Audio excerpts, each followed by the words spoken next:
Hey guys, tonight we slip quietly into a life you probably wouldn't survive.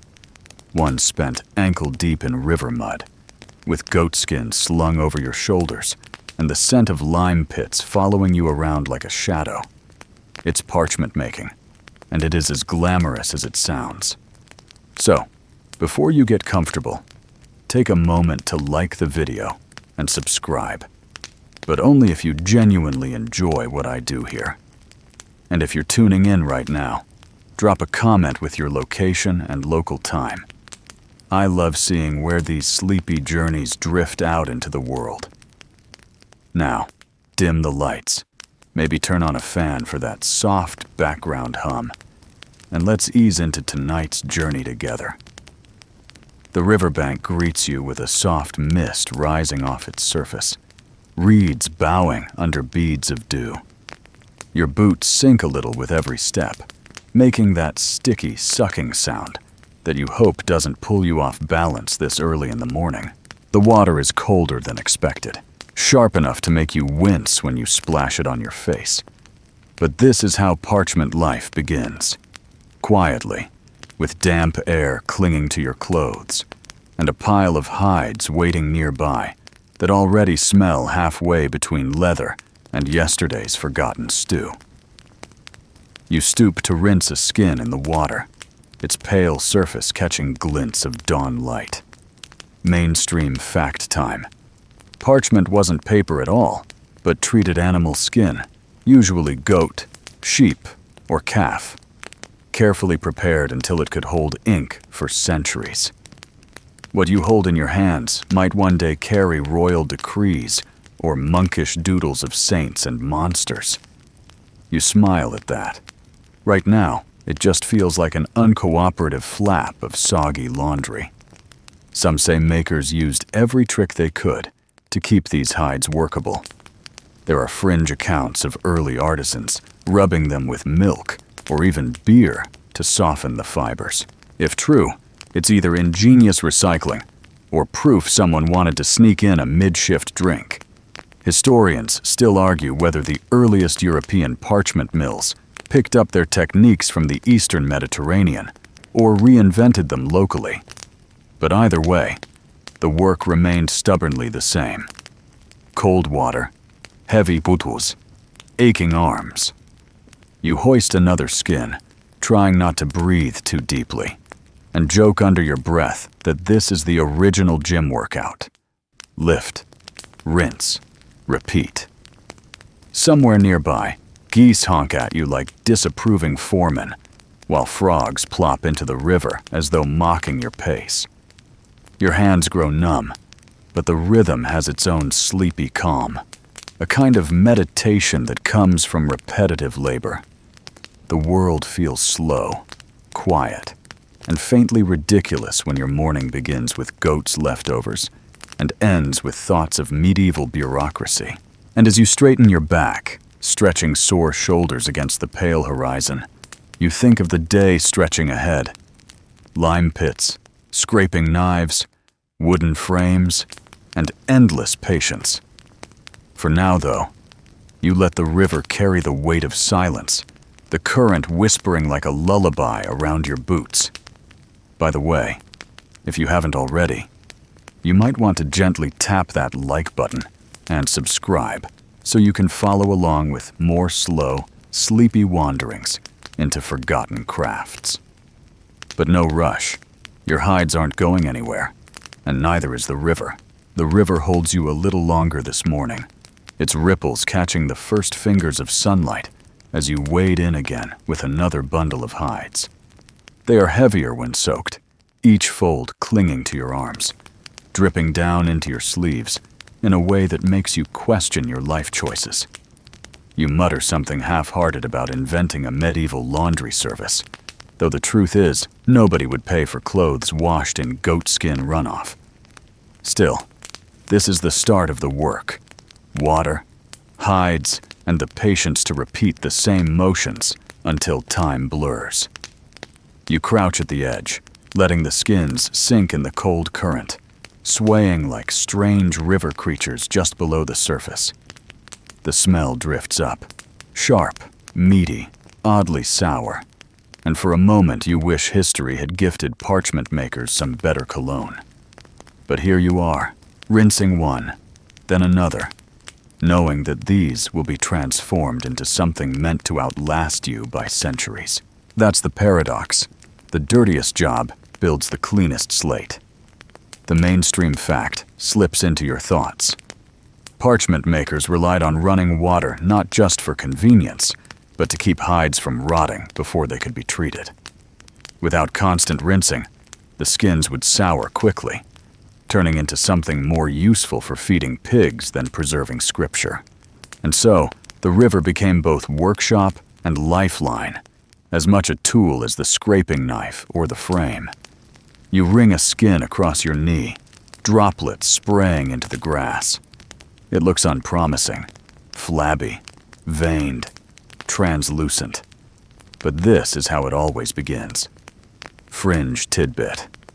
In some records, makers swore that goat parchment held a special toughness, useful for legal documents, while calfskin, vellum, was prized for illuminated manuscripts. Somewhere between superstition and practice, buyers argued fiercely over the subtle distinctions, as if debating vintages of wine. You find yourself chuckling. One person's excellent texture was another's stubbornly rubbery goat. Historians still argue whether these preferences reflected genuine durability or just medieval marketing campaigns dressed up as scholarship.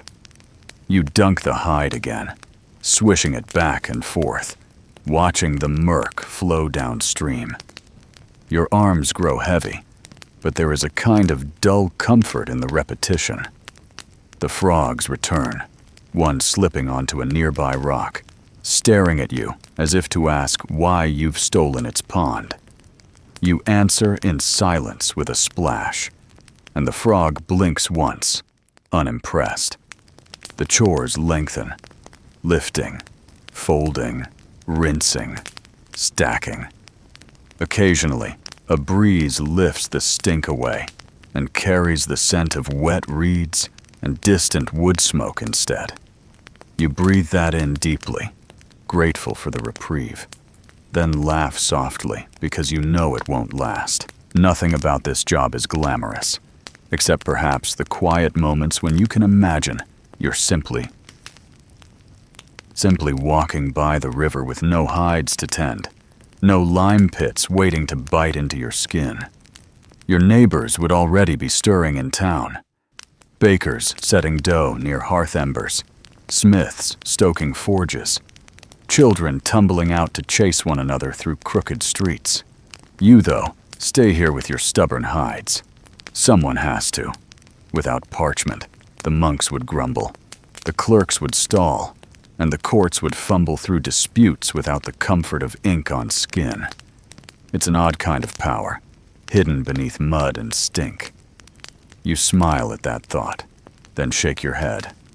No parchment maker ever rose to nobility, but you did hold the key to their written memory. As the sun edges higher, you drag a final hide across the rocks, leaving it to drain while you rub your arms.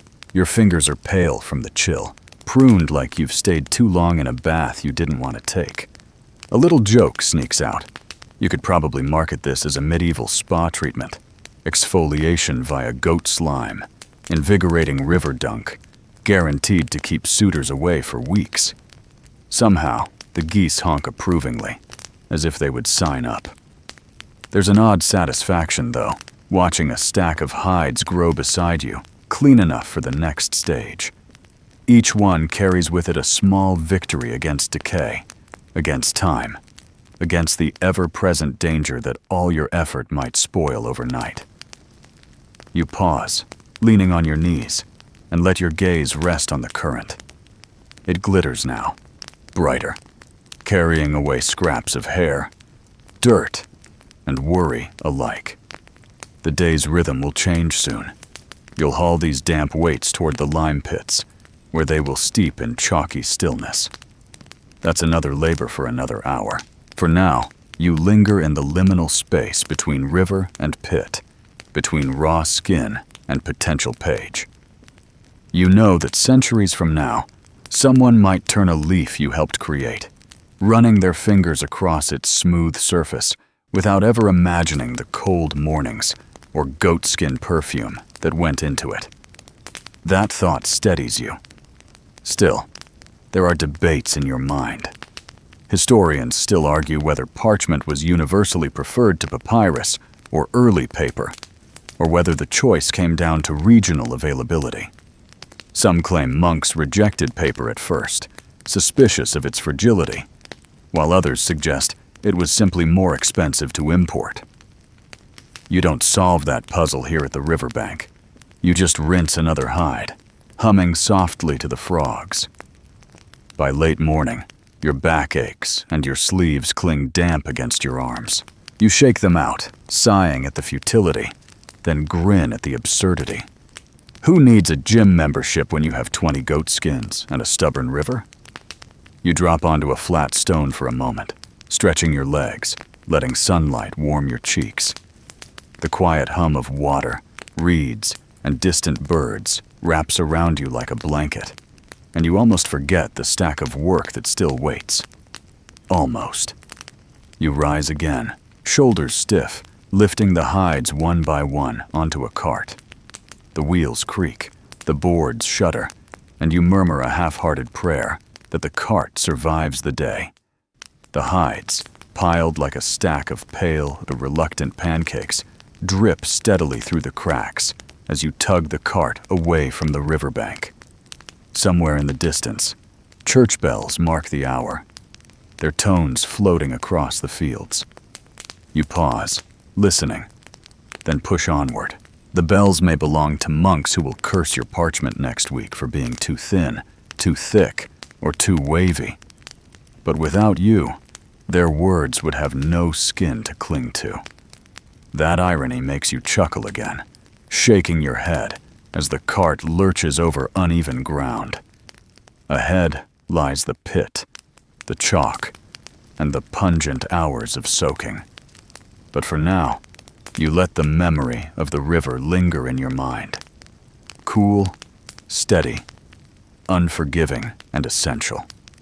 You glance back once, catching sight of the reeds bending in the breeze, before turning forward into the long day. The cart rattles toward the lime pits, its wheels leaving shallow grooves in the damp earth, each creak sounding like a groan of protest. You lean into the handles, shoulder muscles tugging, knowing exactly what waits ahead. Vats filled with cloudy, chalky water that smell faintly like eggs left out in summer. The hides will rest there for days, soaking in slaked lime until the last remnants of hair and flesh loosen. You pause at the edge of the pit yard, gazing at rows of wooden tubs, each one like a miniature swamp, and sigh. This is the moment when the real alchemy begins, although it feels less like magic and more like a stubborn recipe you repeat endlessly.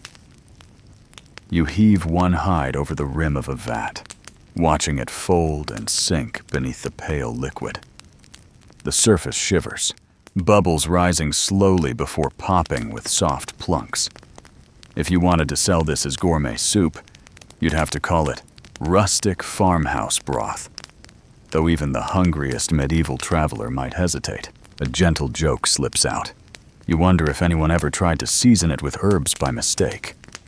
The truth is, nobody but parchment makers and their apprentices willingly hovered near these pits for long. Mainstream fact. Lime soaking wasn't just about cleaning. It chemically altered the hides, loosening hair and proteins, while swelling the fibers so they could be stretched later. Without this stage, the parchment would remain stubborn, coarse, and likely unusable. It's unglamorous science done in a medieval way. Shovel chalk, add water, stir, wait. You stir the vat with a long wooden pole, pushing the hide down so it doesn't float. The stick creaks under the weight, flecks of chalk clinging to your sleeves as you lean forward. The air tastes chalky, as if you've swallowed a mouthful of dust. You imagine for a moment the makers before you, crouching here centuries ago, performing the exact same gestures. Fringe tidbit. Some old accounts claim artisans tossed in handfuls of wood ash or even pigeon droppings to improve the lime. Whether this was genuine experimentation or simply the result of cleaning yards too close to dovecotes, nobody can say. Historians still argue whether these odd additives made any difference at all, or if they were just desperate measures when lime supplies ran thin.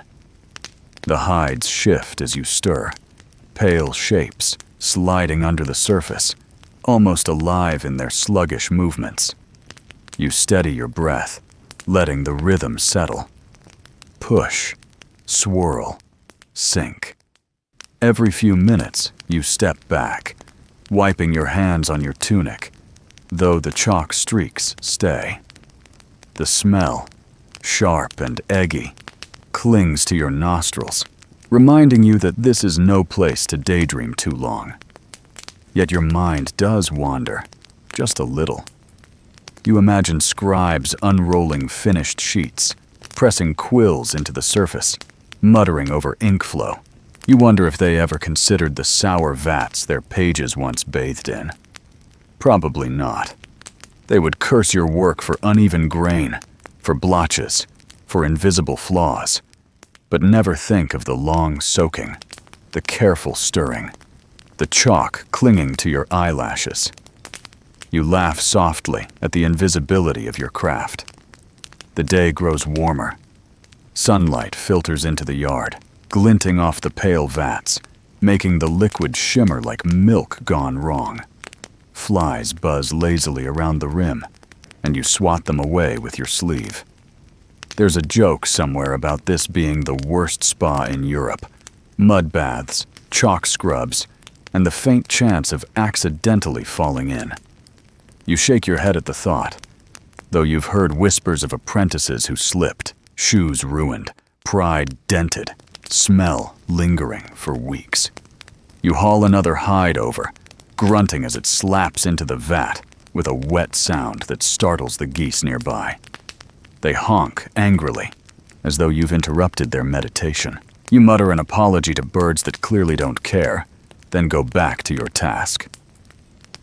The cart empties slowly, one hide at a time, until the stack beside you shrinks into nothing more than a faint imprint on the boards. By now, chalk dust coats your hands, your sleeves, even your hair, where you brushed it back absent-mindedly. You look like you've aged 30 years in an hour, ghostly white from head to toe. The thought makes you chuckle. This is how parchment makers achieve premature wisdom, by looking permanently powdered. You lean against the cart, stretching your back, letting the sun ease into sore muscles. Around you, the yard hums with silence punctuated by the occasional splash, croak, or distant shout from town. It's monotonous, yes, but there's a strange peace in it too. The pits will do their work over days, dissolving hair and binding chalk into fibers. You'll return to stir, to prod, to make sure nothing sours or hardens too quickly. For now, though, the vats simply breathe on their own. Slow, steady, and faintly offensive to the nose. Historians still argue whether this lime-soaking stage originated in classical antiquity or developed independently across regions. Some credit the Greeks with refining it. Others claim Northern Europeans stumbled into it through tanning traditions. You don't have the luxury of deciding. Your job is to keep the hides from spoiling. Still, as you trace circles with your stick, you muse about the invisible debates echoing through centuries, all while your hands ache in the present. Another hide floats up, stubborn, its corner breaking the surface like a pale fin. You jab it down again, muttering that Parchment should at least try to cooperate. It doesn't. Of course it doesn't. That's the way with this craft. Endless patience, endless stubbornness, endless little victories no one else ever notices. The light shifts, shadows stretching across the yard. You know the rhythm now. Add water to a vat that's grown thick. Skim froth off the top. Stir again. The tasks aren't glorious, but they hold their own slow satisfaction. Each motion is a step toward transformation, from raw hide into future page. The thought steadies you when your arms tremble with fatigue. You rest the stick against the rim, wiping your forehead with the back of your hand, smearing chalk across your brow. The smell is still sharp, the pits still stubborn, but you feel a kind of weary pride. You've done what needed doing. Tomorrow and the next day, you'll return to repeat it until the hides soften enough for scraping. For now, though, you leave them to soak, their pale bodies drifting silently beneath the chalky surface. As you step back, stretching your sore shoulders, you glance at the cart, empty and relieved of its load. The geese have calmed, preening themselves by the fence, their feathers bright against the gray of the yard. The river hums faintly in the distance, a reminder of where the day began. You take one last look at the pits, then turn toward the path, ready for the next part of your long, slow craft. The pits bubble behind you as you move toward the scraping shed, that half-open structure leaning beside the yard like it might collapse with one strong wind. The air here is different. Less of the eggy lime reek, more of damp wood, wet hide, and the faint tang of metal. You roll your sleeves up to your elbows, flex your fingers, and fetch the crescent-shaped knife. Its handle is polished smooth by years of use, and its blade curves like a shallow smile, though you know well it's the kind of smile that slices without apology. You set a hide across the angled wooden beam and brace yourself for the long, steady rhythm. Scrape, pause, breathe, scrape again. The first stroke peels away softened hair in clumps, sliding down the beam like wet shavings of wool. The sound is oddly satisfying, a rasp that whispers across the taut surface, each pass leaving the hide a little cleaner. Mainstream fact: this stage was crucial, because unless every trace of hair and membrane was removed, the parchment would curl, blot, or even rot later. A sheet meant to hold sacred scripture could not afford a lingering patch of goat fuzz.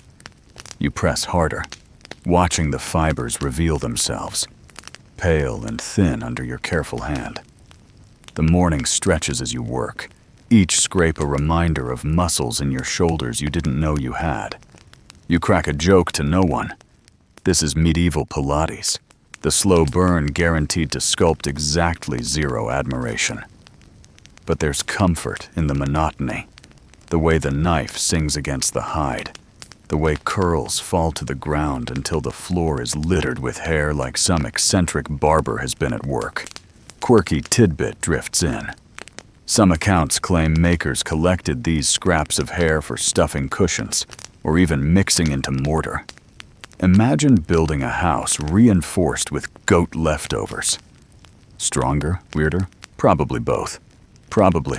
Historians still argue whether such recycling was common practice, or simply an anecdote passed down by curious neighbors watching the trade from afar.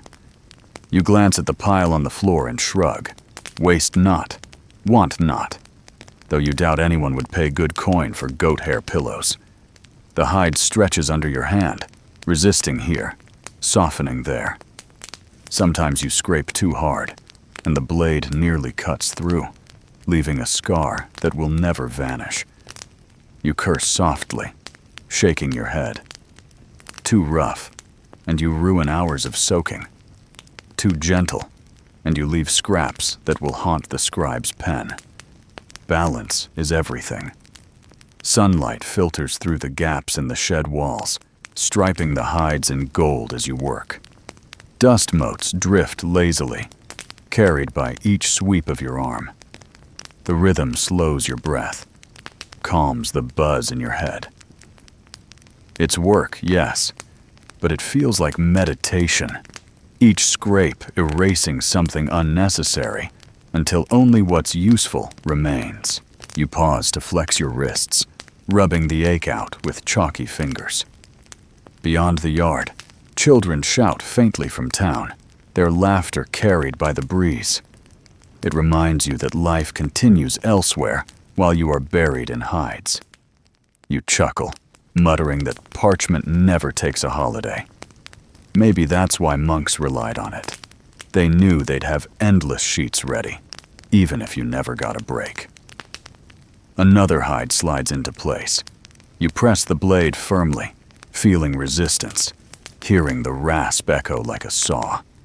Sweat beads along your temples. You swipe it away, leaving streaks of lime dust across your brow. For a moment, you look every bit the ghost of your own trade, white and weary, caught between worlds of skin and scripture. As you scrape, your mind wanders to the scribes who'll eventually curse you. They'll dip their quills, press them to your work, and mutter about uneven grain. You grin, because you know they'll also admire the sheets that survive their tests, smooth as glass. Perfect for golden letters and swirling margins. Somewhere in the middle lies your satisfaction, the sheets good enough to disappear into libraries, unnoticed but indispensable. The hours crawl. You develop a rhythm. Scrape, flip, scrape again, stack aside. The pile of finished hides grows slowly, a pale tower of potential, while the floor fills with damp curls of discarded hair. The smell thickens, a blend of animal, chalk, and sweat. So strong, you think it might cling to your soul as well as your clothes. You make a joke under your breath. Forget holy water. This is the baptism nobody asked for. Midday light glows brighter, and with it, the work grows heavier. Your shoulders burn, your hands stiffen. You press on anyway, because there's no stopping halfway through. The hide doesn't care if you're tired.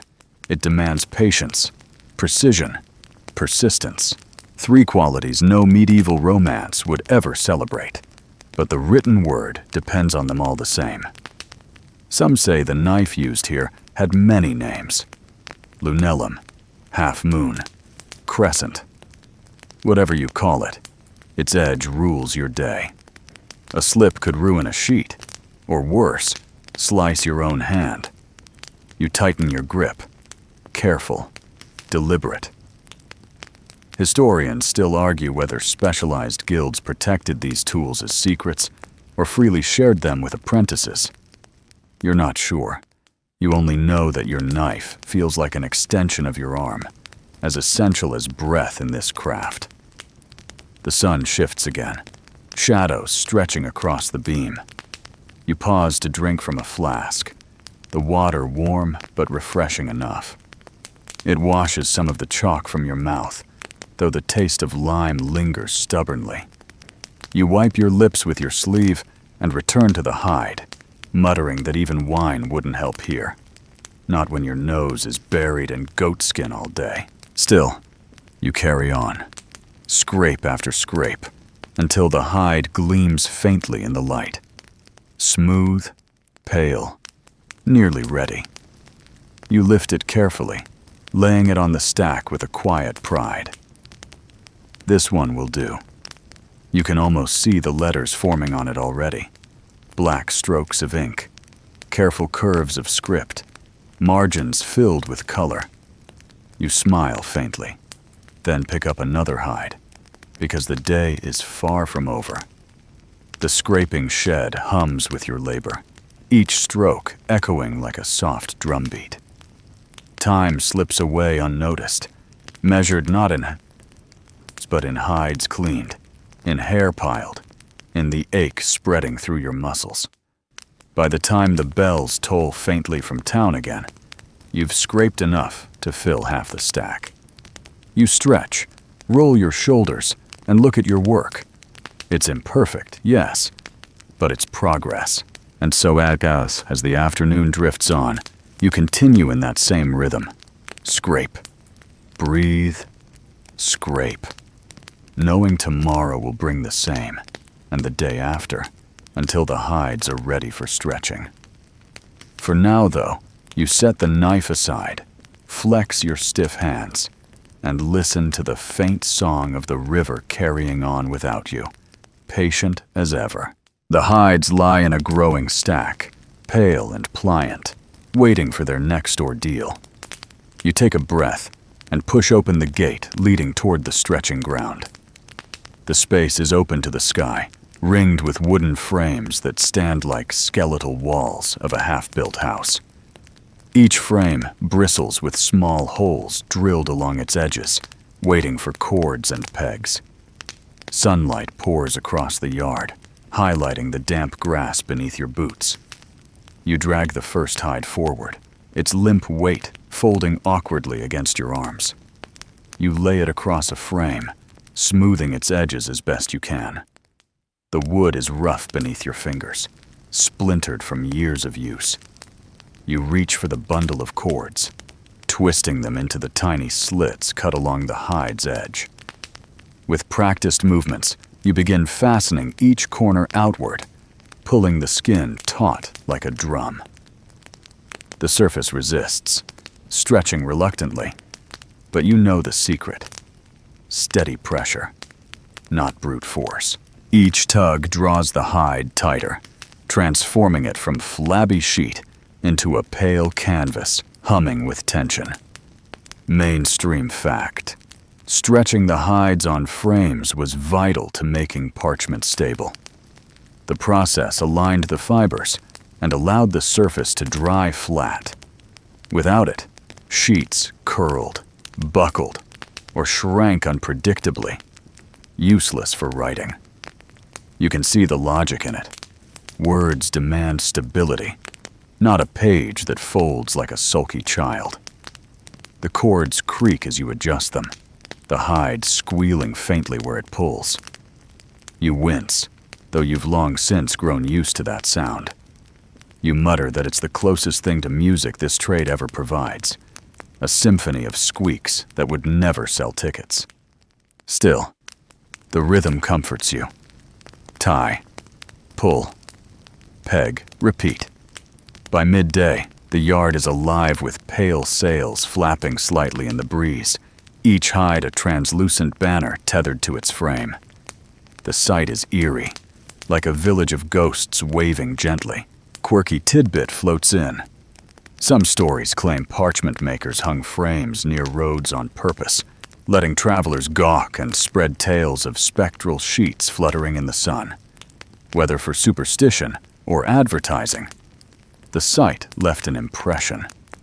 Historians still argue whether such displays were common practice or rare eccentricities, but you grin at the thought. Imagine merchants whispering, "That's the yard where skins become scripture." You pause to stretch your arms, rolling your sore shoulders. The sun is high now, heat pressing against your back. Sweat beads along your neck, trickling down until it mingles with chalk dust, still clinging from the pits. You swipe it away, smearing yourself whiter than before. Your reflection in the water trough looks ghostly, eyes rimmed with fatigue, skin powdered, clothes damp. You laugh softly, muttering about the glamorous life of a parchment maker. The hides demand attention again. Some edges begin to sag. Cords loosening under the strain. You tighten each one, walking the frame slowly, tapping pegs deeper into their holes. The hide stretches a little further, smoothing into something that almost resembles potential. The work is endless, but it carries a certain quiet dignity. Here, under the open sky, you feel the weight of centuries pressing lightly on your shoulders. The breeze shifts, carrying the sound of church bells from town. You pause to listen, the notes blending with the creak of cords and the rustle of grass. You imagine monks hunched over desks, waiting for sheets that will emerge from this yard. They have no idea that you stand here, sunburned and chalk-streaked, coaxing skin into form. They'll complain about blemishes, of course, but they will also fill these pages with their voices, immortalized ink flowing over your labor. You adjust another frame, muttering a joke that if these hides were people, they'd be the most stubborn dancers in history, always resisting the choreography, always dragging their feet. You tug harder, smiling when the sheet finally yields. That's the moment you savor, the quiet victory of making something obey patience instead of brute strength. The day drifts forward. Clouds slide lazily across the sky, casting shifting shadows over the yard. The hides glow in sunlight, pale and almost luminous, then dim under cloud cover, like breathing organisms. You step back, wiping your brow, and take in the sight. Dozens of sheets strung taut, each one whispering of future words. It looks like a forest of stretched canvases, waiting for painters who have not yet been born. Somewhere, geese honk again, their voices echoing across the yard. You joke under your breath that they're jealous of the hides stealing all the attention. Perhaps they think you've built a gallery without inviting them. Either way, their noise breaks the monotony for a moment, and you smile before returning to your task. You move to another hide. Testing its tension with your fingertips, it thrums faintly, like the skin of a drum. You tap it once, amused at the hollow note. If anyone asks, you'll claim you invented medieval percussion while simply testing parchment. The truth, of course, is less glamorous, but the thought entertains you as the afternoon grows long. Historians still argue whether parchment makers worked mostly outdoors or under covered sheds, especially in wetter climates. Some suggest elaborate drying houses existed. Others insist open yards like yours were the norm. You glance at the sky, blue and endless, and think, perhaps both are true, depending on the season, depending on the stubbornness of the weather. For now, the sun cooperates, and you are grateful. The hides dry slowly, their surfaces tightening against cords, edges curling slightly before you smooth them down again. Each adjustment is a conversation between you and the skin, a negotiation that requires patience. You lean close, eyes tracing the faint veins that remain visible, wondering how much will survive the final sanding. The imperfections remind you that parchment, like people, resists perfection, yet still carries meaning. The afternoon light softens, shadows stretching across the yard. You pause, leaning on a frame, and let your gaze wander. The pale sheets ripple faintly in the breeze, a field of silent flags, each one proclaiming nothing, yet promising everything. The sight quiets your mind, reminding you why you endure the stink, the aches, the endless repetition. This is the work that holds memory, the surface upon which voices will linger long after yours fades. You tie off one last cord, patting the frame as though to thank it for holding. The yard hums gently with stretched hides, creaking wood, and the faint rustle of evening wind. Your arms ache, your back protests, but a small pride steadies you. The skins are taut, the frames are full, and the day leans toward evening. You step back, wiping your dusty hands on your tunic, and take in the scene. The frames stand in neat rows, each hide shimmering faintly in the dying light. Tomorrow you will check them again, tighten cords, smooth edges, prepare them for sanding. Tonight, though, you let the quiet settle.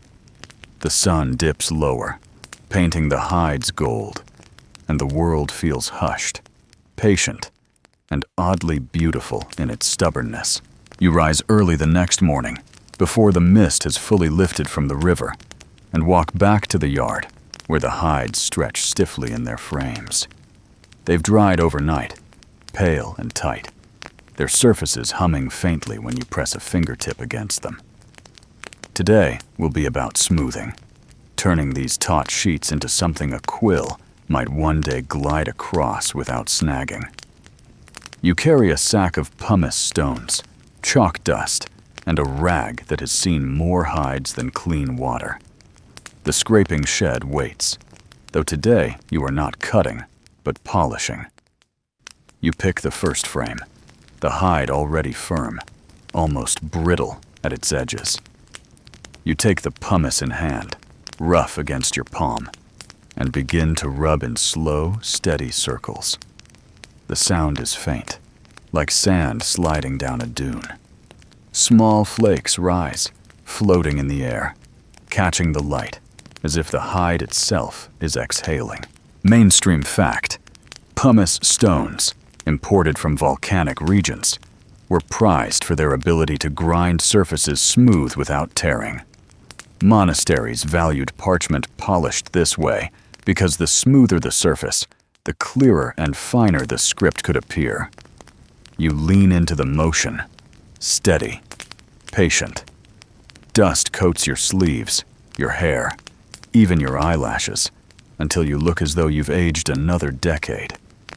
You mutter a joke that you've invented medieval face powder, guaranteed to repel suitors and geese alike. The surface softens gradually under your hand, rough patches fading, blemishes smoothing into uniformity. You pause, blow across the hide, and watch a faint white cloud drift away. The sheet beneath looks more even, almost luminous in the morning light. The transformation is subtle but real. Each stroke erases a flaw. Each pass brings the hide closer to its destiny as page. You marvel quietly at the patience this requires.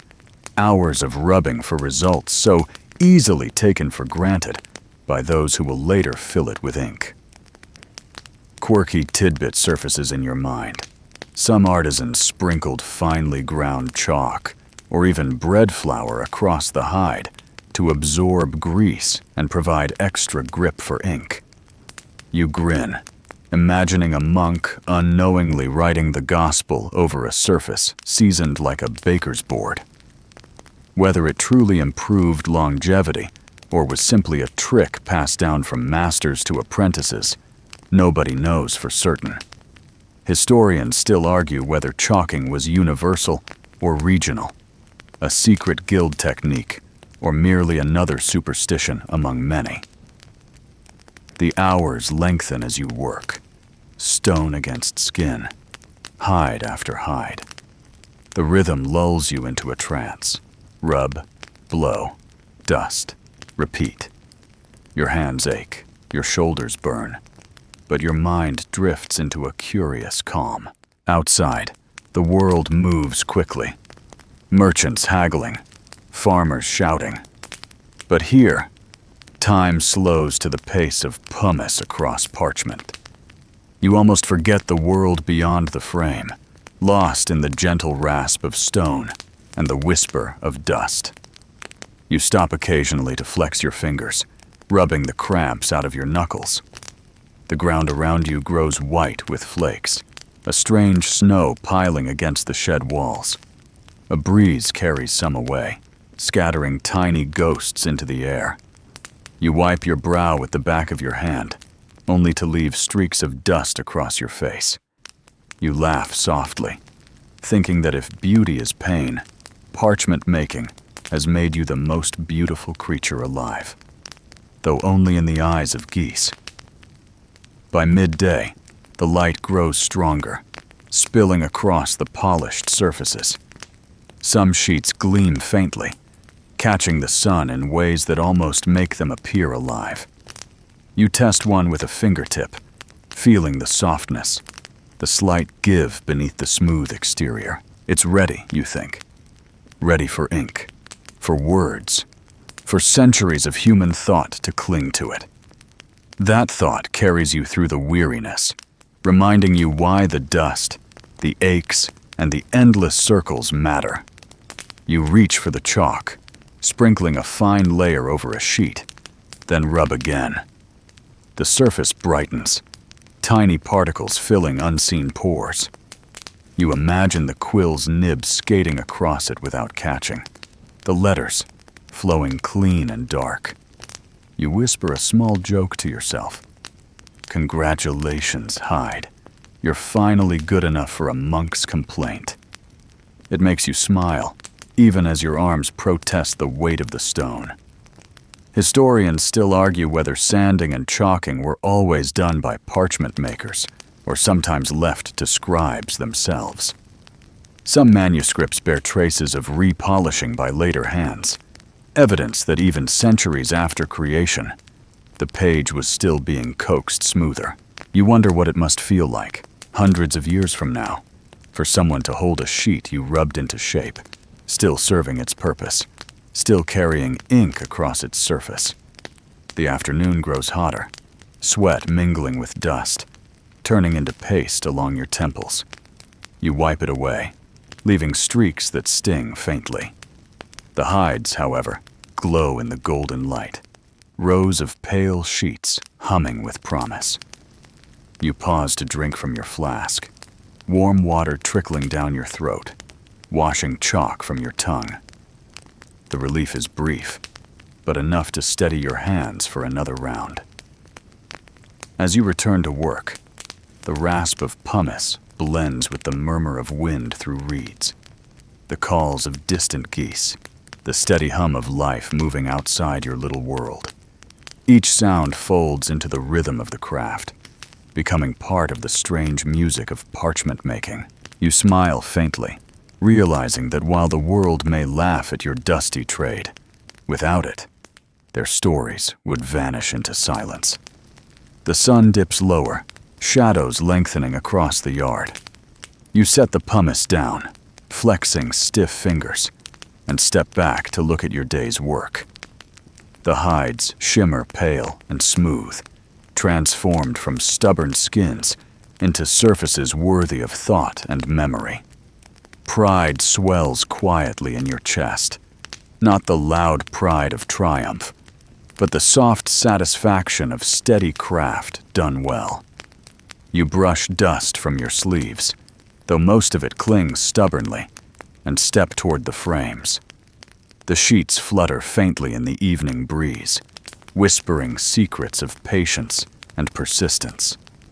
You touch one lightly, fingertips grazing its surface, and feel the faint hum of readiness. The parchment will wait here, drying under the stars, while you rest your weary body. Tomorrow will bring ink tests, blot checks, and new complaints from scribes. For now, though, you let the quiet embrace you, dust settling around your feet like pale snow in the dying light. The morning greets you with a chill that clings to your sleeves, the air damp with river mist that creeps into every corner of the yard. The hides stand stiff on their frames, pale banners awaiting judgment. Today is not about soaking or scraping or sanding. Today is about testing, seeing if the surface you've coaxed into shape can hold the lifeblood of language, ink. You carry a small pot of homemade black liquid, thick and dark, brewed from oak galls, iron salts, and a little vinegar. It smells sharp, metallic, and faintly like rusting nails. Beside it, a goose feather quill, trimmed carefully with a penknife, waits for its trial. You approach the first hide, still taut, and steady the quill between chalk-dusted fingers. The nib hovers above the sheet, then dips, releasing a small drop. The black bead spreads slowly before settling into a perfect circle. You lean close, eyes narrowing. Mainstream fact: iron gall ink was the standard across medieval Europe, its chemical bite bonding with parchment so firmly that letters often darkened over centuries instead of fading. Monks trusted it, kings signed with it, and parchment makers like you prayed their sheets would welcome it without blotting. The droplet holds. It does not bleed wildly, nor does it vanish into invisible pores. You exhale, relieved. One sheet passes the test, but this is only the beginning. You move to the next frame, dip again, and let the ink fall. This time, it spreads more quickly, feathering slightly at the edges. You mutter under your breath, half joking that the hide must be hung over. You rub chalk across the spot, then test again, watching as the second drop settles better. Sometimes it takes coaxing, like a mule refusing to move until bribed with a carrot. Quirky tidbit drifts in. Some parchment makers swore by secret remedies for blotty hides, rubbing the surface with egg white, onion juice, or even garlic to ward off ink's misbehavior. You grin, picturing a manuscript that smells faintly like a kitchen garden. Historians still argue whether such remedies were effective science or desperate folklore, but you suspect a little of both. After all, if monks believed garlic repelled demons, why wouldn't it also tame rebellious parchment? You continue along the rows, testing, sprinkling, rubbing, testing again. Each hide reacts differently. Some hold ink beautifully, crisp and clean. Others demand more chalk, more polishing, more whispered curses under your breath. It's tedious, yes, but oddly intimate, like getting to know the quirks of each sheet before sending it off into the world. You mutter small jokes to yourself, comparing one stubborn sheet to a mule, another to a leaky roof, another to a fussy goose. It helps pass the hours as you bend over frame after frame, coaxing cooperation from skins that seem determined to resist. The sun climbs higher, warming your back, drying the ink spots until they gleam faintly in the light. Some you scrape gently with the knife, shaving away blotches to leave a smoother surface. Others you dust with chalk until the dark droplet sharpens, edges clean. Each adjustment brings satisfaction, small victories in the endless war against imperfection. You pause to stretch, wiping sweat and dust from your brow. Your flask offers warm water, gritty from the chalk that clings to your lips, but refreshing enough. You lean against a frame for a moment, letting your gaze wander across the yard. The hides, dotted with black test marks, look like strange constellations, as if you've painted stars across a pale sky. The thought makes you smile, your secret cosmos of goatskin galaxies. Then, back to work. Another frame, another test. The quill scratches softly. The ink bead glimmers.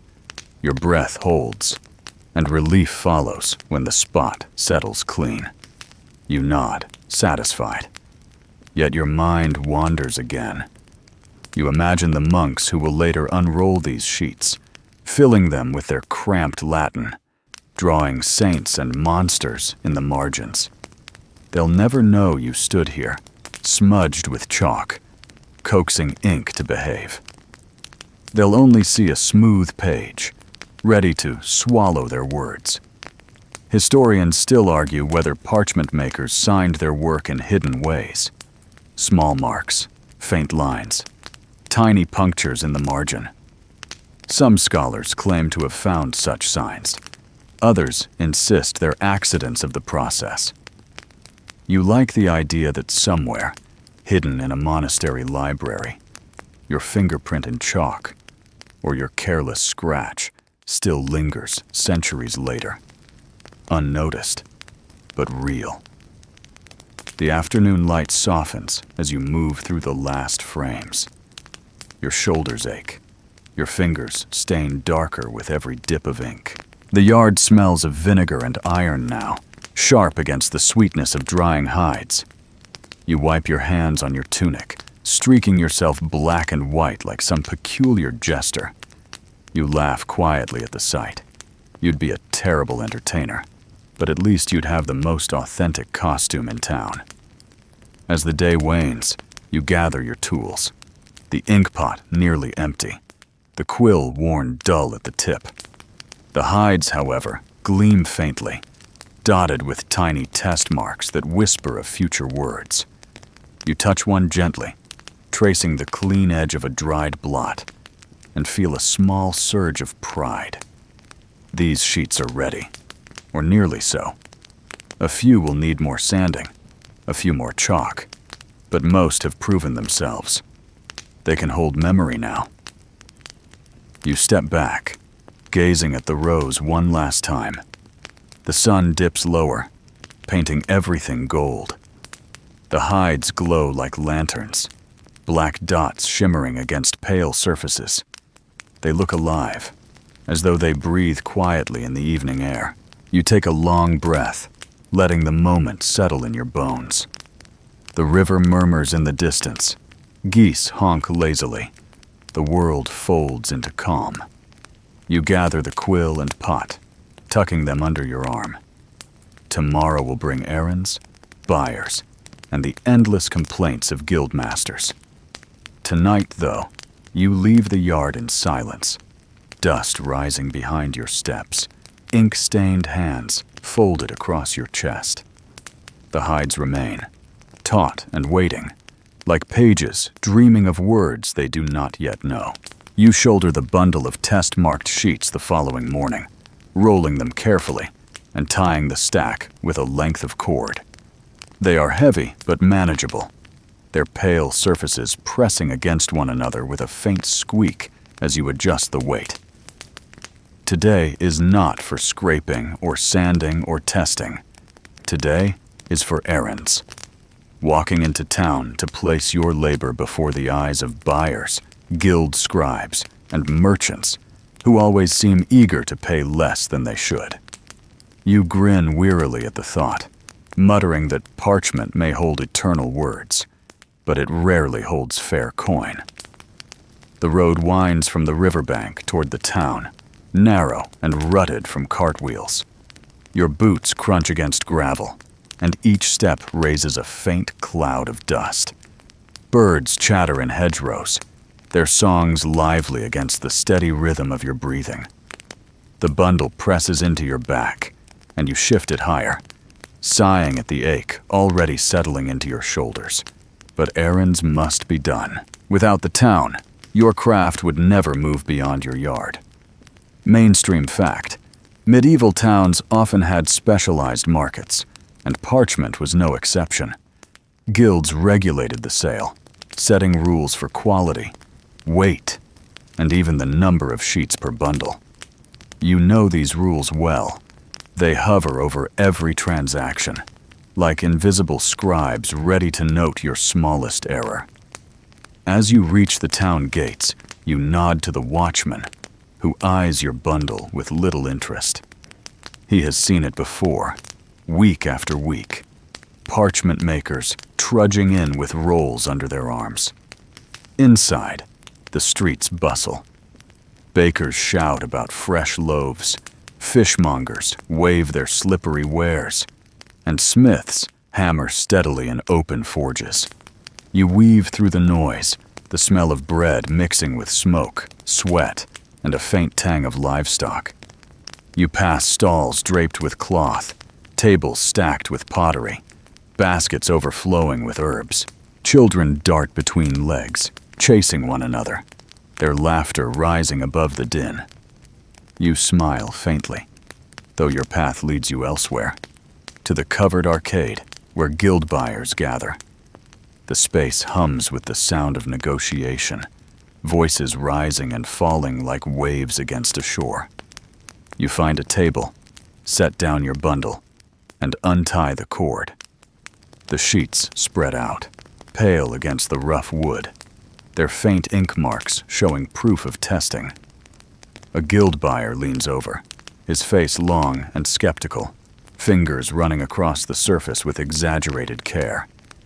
He mutters about texture, about blemishes, about spots too rough for delicate quills. You nod, already knowing the litany of complaints.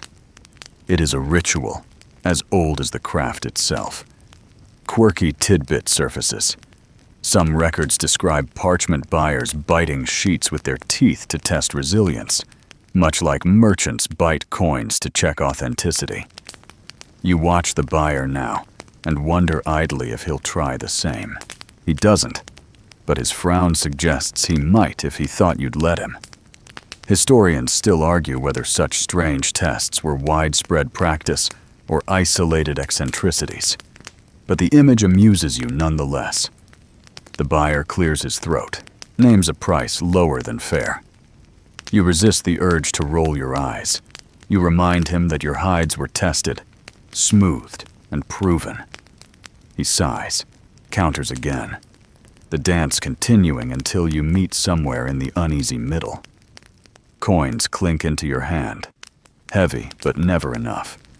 You scoop them into your pouch, muttering a silent promise that next time you'll hold out longer, though you know you'll probably repeat the same weary bargain. As you gather your sheets, another merchant sidles close, asking if you have scraps, offcuts, smaller pieces, anything too irregular for monks, but useful for accounts or notarial records. You nod, pulling a small bundle from your bag. He pays quickly, no argument. Happy to have cheaper parchment for his ledgers. You think briefly about how many names, debts, and complaints will be written on your leftovers, preserved in archives long after the merchants themselves vanish. You leave the arcade with lighter arms but heavier thoughts. The town swirls around you, noise pressing in from every side. You pause near a baker's stall, the smell of warm bread tugging at your stomach. You buy a small loaf, still steaming, and tear it open as you walk. The crust crackles, crumbs scattering against your tunic, the flavor grounding you after the stale taste of chalk and lime. You joke under your breath that parchment dust may keep demons away, but it doesn't fill an empty belly. As you wander back through the market square, you pause to watch a street performer juggling knives, his audience clapping in rhythm. For a moment, you envy his trade. Flashy, quick, rewarded with coins tossed openly. Your own craft is slower, hidden, rewarded only after hours of back-breaking work. But then you remind yourself, when his knives are forgotten, your parchment may still hold words that shape kings. That thought steadies you, though it feels more like quiet reassurance than pride. Historians still argue whether parchment makers enjoyed secure reputations or lived on the margins, tolerated for their usefulness, but never celebrated. You suspect the latter. No one sings songs about lime pits and scraping sheds. But perhaps, in a way, that anonymity is the truest measure of success. The less people thought about you, the smoother your parchment must have been. You finish your bread as you pass the church, its bells tolling midday. The sound echoes down the streets, drawing people toward prayer. You linger briefly, imagining the monks inside, scratching quills across parchment, not unlike the sheets you carried this morning. Some may even be yours already, though you'll never know for certain. The thought feels both humbling and strangely comforting. The road home stretches quiet compared to the market's noise. Birds circle overhead, fields sway gently in the breeze, and the river's murmur grows louder as you near the bank. The bundle on your back is smaller now, but your shoulders ache all the same. Coins jingle faintly in your pouch, a reminder of effort exchanged for sustenance. You sigh, long and deep, then let it drift away. By the time you reach your yard, the sun leans westward. The frames still stand tall, hides drying further, waiting for final touches. You drop your bundle inside the shed, stretch your sore arms, and take a deep breath of the river air. It smells of water, reeds, and faint chalk. Sharp, but better than the press of town. You sit on a low stool, pulling the last piece of bread from your pocket, chewing slowly as you watch the frames ripple faintly in the evening breeze. The day has been long, filled with haggling and wandering, but the work remains, steady as always. Tomorrow will bring more sanding, more chalk, perhaps new hides to soak. Tonight, though, you let your eyes soften, listening to the river hum, watching the sky darken over your patient craft. The morning sun edges through the shutters of your small hut, lighting the rolled parchment sheets stacked carefully in the corner. Today is not for lime pits or pumice stones.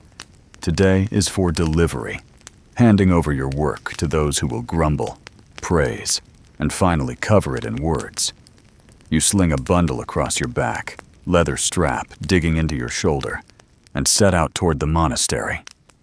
The road curves along the riverbank, then climbs gently into the hills where stone walls rise and bells toll faintly in the distance.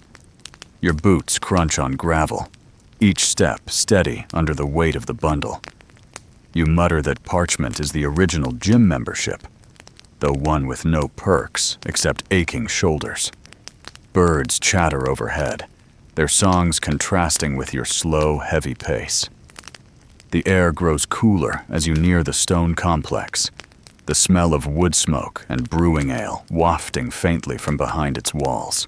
Mainstream fact: monasteries were the great centers of manuscript production, their scriptoria buzzing with the scratch of quills and the muttering of tired scribes.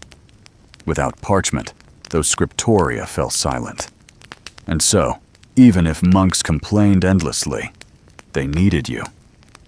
You cross the gate, nod to the porter, and enter the quiet courtyard, where stone arches cast long shadows. Inside, the scriptoria hums with subdued chaos. Rows of desks line the hall, each scribe bent over a sheet, quill scratching in steady rhythm. The air smells of ink, candles, and human patience stretched thin. You set your bundle on a bench, untying the cord, and spread the sheets for inspection. A monk waddles over, squinting through spectacles, fingers fluttering across the parchment like a miser counting coins. He frowns immediately. Too thin here, too thick there, edges slightly wavy. You nod, biting back a laugh, because you've heard this sermon before. He will complain no matter how smooth the sheets. That is the ritual. Praise costs nothing. Complaints are free. You joke under your breath that monks must take vows of criticism alongside vows of silence. Quirky tidbit comes to mind. Some manuscripts preserve doodles, scribes made in margins, tiny drawings of rabbits, jesters, or irritated notes like, "This parchment is terrible." You imagine your sheets carrying such grumbles centuries later, immortalizing complaints about your craft as much as sacred texts. Historians still argue whether these marginalia were acts of rebellion or simply boredom. You suspect a little of both. The monk pulls one sheet high, holding it to the light. He sighs, mutters about blemishes, then reluctantly nods. Acceptable. It's the highest praise you'll hear today. You grin faintly, satisfied anyway. He calls for an apprentice, who gathers the sheets and stacks them neatly on a desk. Quills soon touch their surfaces, ink spreading into clean lines of Latin. Your work vanishes into their words, as it always does. You linger a moment, listening to the rhythm of the room. Quills scratch like crickets on summer nights. Parchment rustles softly as pages are turned. You lean against the wall, arms folded, letting the sound wash over you. This is the true music of your trade. Not geese honking, not scraping knives, but the sound of words coming alive on the skins you shaped. A scribe at the far desk raises his head, muttering about ink blotting on one sheet. He waves it angrily. You step forward, glance at the spot, and suggest chalking the margin again. He grumbles, but does it, and the quill soon flows smoother. You smile faintly. Even here, your job isn't finished until their complaints run out. Historians still argue whether parchment makers ever worked inside monasteries or remained outsiders delivering goods.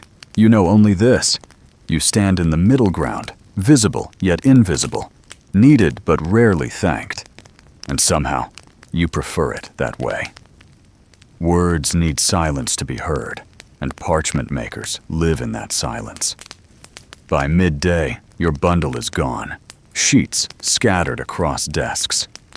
Monks scratch away, muttering verses, sighing at mistakes, cursing their aching backs. You leave them to their toil, stepping back into the courtyard.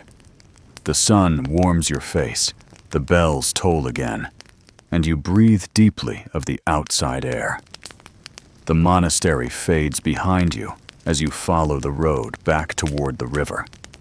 The bundle may be lighter, but your heart feels heavier with the quiet pride of work fulfilled.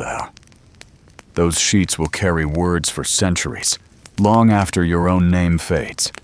And though the monks may never praise you, their quills depend on your labor, their voices bound to the hides you stretched, scraped, and smoothed. You chuckle softly, shaking your head. Complaints or not, you'll be back next week. The path home winds past fields swaying with barley, past cottages where smoke curls gently from chimneys, past children laughing as they chase one another through the dust. You nod to neighbors, who smile faintly, but never ask about parchment. They know you work with skins, with lime, with stink and dust. Best not to ask too closely. And that suits you. Let the monks complain. Let the neighbors gossip. The parchment will outlast them all. By the time you reach your hut, the sun tilts low. Shadows stretch across the frames, still holding drying sheets. You drop onto your stool, stretch your sore shoulders, and let your gaze linger on the pale hides fluttering softly in the breeze. Tomorrow, you'll return to sanding, to chalk, to patience. Tonight, though, you rest with the satisfaction that words already march across the skins you delivered, whispering prayers, laws, and little doodles that will echo far beyond your lifetime. The next morning dawns gray and cool, a thin fog rolling across the riverbank. You step outside, stretching stiff shoulders, and glance at the frames lined with parchment. They look like pale sails, ghostly in the mist. Today your work takes a curious turn, not scraping or sanding, not selling or haggling, but tending to the odd remedies and whispered recipes that cling to the craft. You smile faintly, shaking your head. Half science, half superstition. Parchment preservation is a world of its own. You carry a small basket filled with tools and jars. Inside are egg whites beaten into froth, a clove of garlic cut cleanly in half, and a pouch of chalk powder. Each has its role, or so tradition claims. Mainstream fact: egg whites, or glaire, were indeed used to coat parchment, sealing its surface and giving it a faint sheen. Scribes preferred it for illuminated manuscripts, where gold leaf clung better to a smooth glaze. You dip a brush into the froth and spread it across a sheet. Buast. The surface gleams faintly in the dim light, smooth as polished ivory. But garlic? That's another story. Some artisans rubbed the cut clove over parchment edges, swearing it kept insects away. You grin, muttering that medieval bugs must have had delicate tastes. You rub it along the margin anyway, the sharp scent filling your nose, stinging your eyes slightly. Whether it works or not, the sheet carries a faint perfume now, half scripture, half kitchen garden. Quirky tidbit, yes, but one you repeat because it feels like honoring the craft's long line of oddities. Historians still argue whether such remedies were genuine innovations or simply desperate measures. But you know one thing. Garlic keeps neighbors at a distance as well as bugs. You sprinkle chalk dust lightly across another sheet, brushing it in with gentle circles. The surface brightens, small pores filling, the page smoother beneath your fingertips. Chalk, at least, has always proven its worth. You sigh in quiet satisfaction, knowing this sheet will likely please even the most irritable monk. Still, you chuckle softly. No matter how perfect it seems, someone will grumble about thickness, blemishes, or a hair that escaped your scraping. Complaints are the one constant ingredient in parchment making. The fog thins as the sun climbs. You move from frame to frame, brushing, rubbing, sprinkling, humming under your breath. The work is slow, but strangely peaceful. Each sheet becomes a small experiment, half ritual, half practicality. You imagine scribes, centuries from now, flipping through manuscripts, never knowing their sacred pages carry traces of garlic or egg white, never guessing the hours you spent coaxing flaws into beauty. You pause at a particularly stubborn sheet, one that resists chalk and blotches ink no matter how often you test it. You mutter a joke that maybe it wants to stay a goat, not become a gospel. You rub harder, scrape gently, polish again. Eventually it yields, smoothing enough to pass. You smile faintly, whispering that it can keep its goat soul if it behaves on the page. Historians still argue whether parchment makers truly believed in these remedies or performed them as gestures of tradition. You suspect a mix. Belief keeps the hands moving, and tradition comforts the weary. After all, when your days revolve around hides, lime, and dust, a little superstition sweetens the monotony. By midday, the yard smells like a strange banquet. Garlic sharp in the air, egg white, faintly sour, chalk dust dry and powdery. You step back, wiping your brow with your sleeve, and take in the scene. The hides gleam in the sunlight, pale and smooth, shimmering faintly under your care. They look fragile and eternal at once, surfaces waiting for ink and thought. You lean against a frame, breathing deeply, letting the satisfaction sink in. The geese wander by, honking disapprovingly at your basket. You mutter that perhaps you should rub garlic on them too.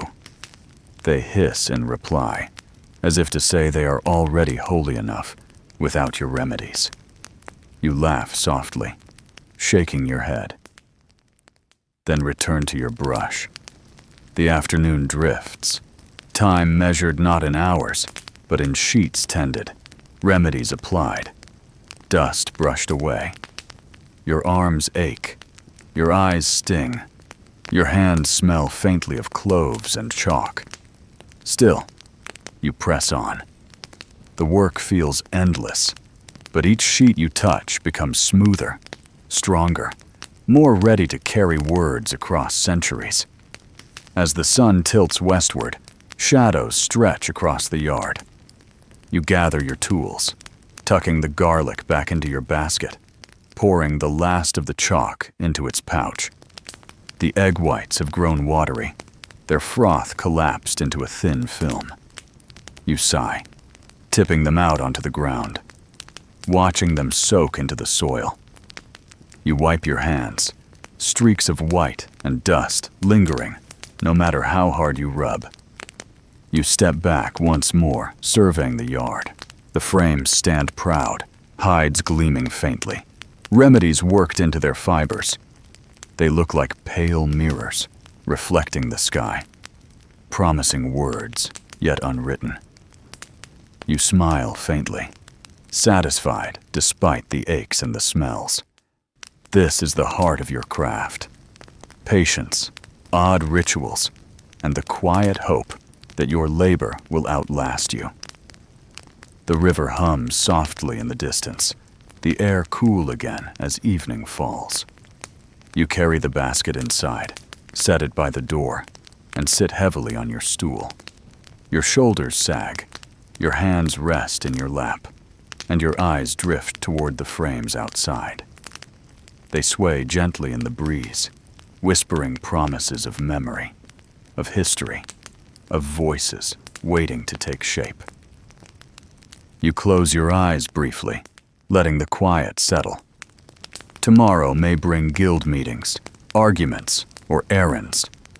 Tonight, though, the sheets dry in peace, garlic ghosts fading into air, egg-white sheen glowing in the twilight, and you, weary and dust-streaked, rest with the small, steady pride of a craft that never hurries, never falters, never dies.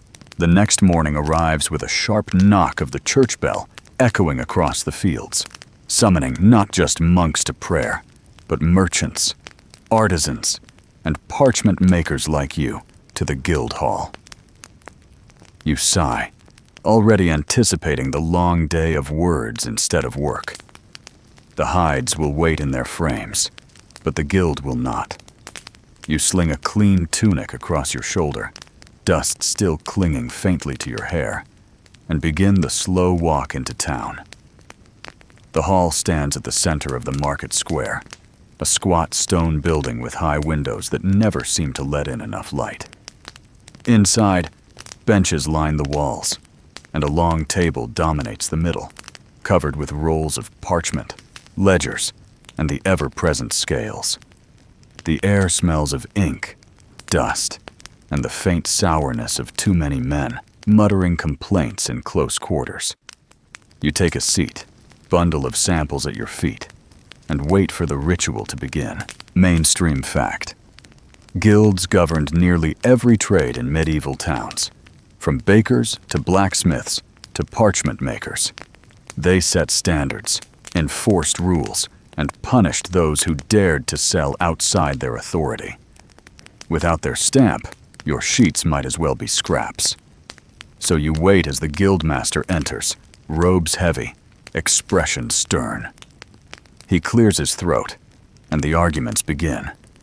One maker complains about prices dropping too low, another about buyers demanding thinner sheets, another about apprentices ruining hides. Voices rise and fall, overlapping until the hall sounds like a marketplace of grievances. You mutter under your breath that perhaps parchment should be made from all this talk, since it never runs out. A guild inspector lifts one of your sheets, holding it up to the light. He frowns, then nods slightly, though not before muttering that the edges could be cleaner. You bite your tongue. The edges are as clean as any could be, but arguing gains nothing. Instead, you smile faintly, nod politely, and wait for his judgment to settle.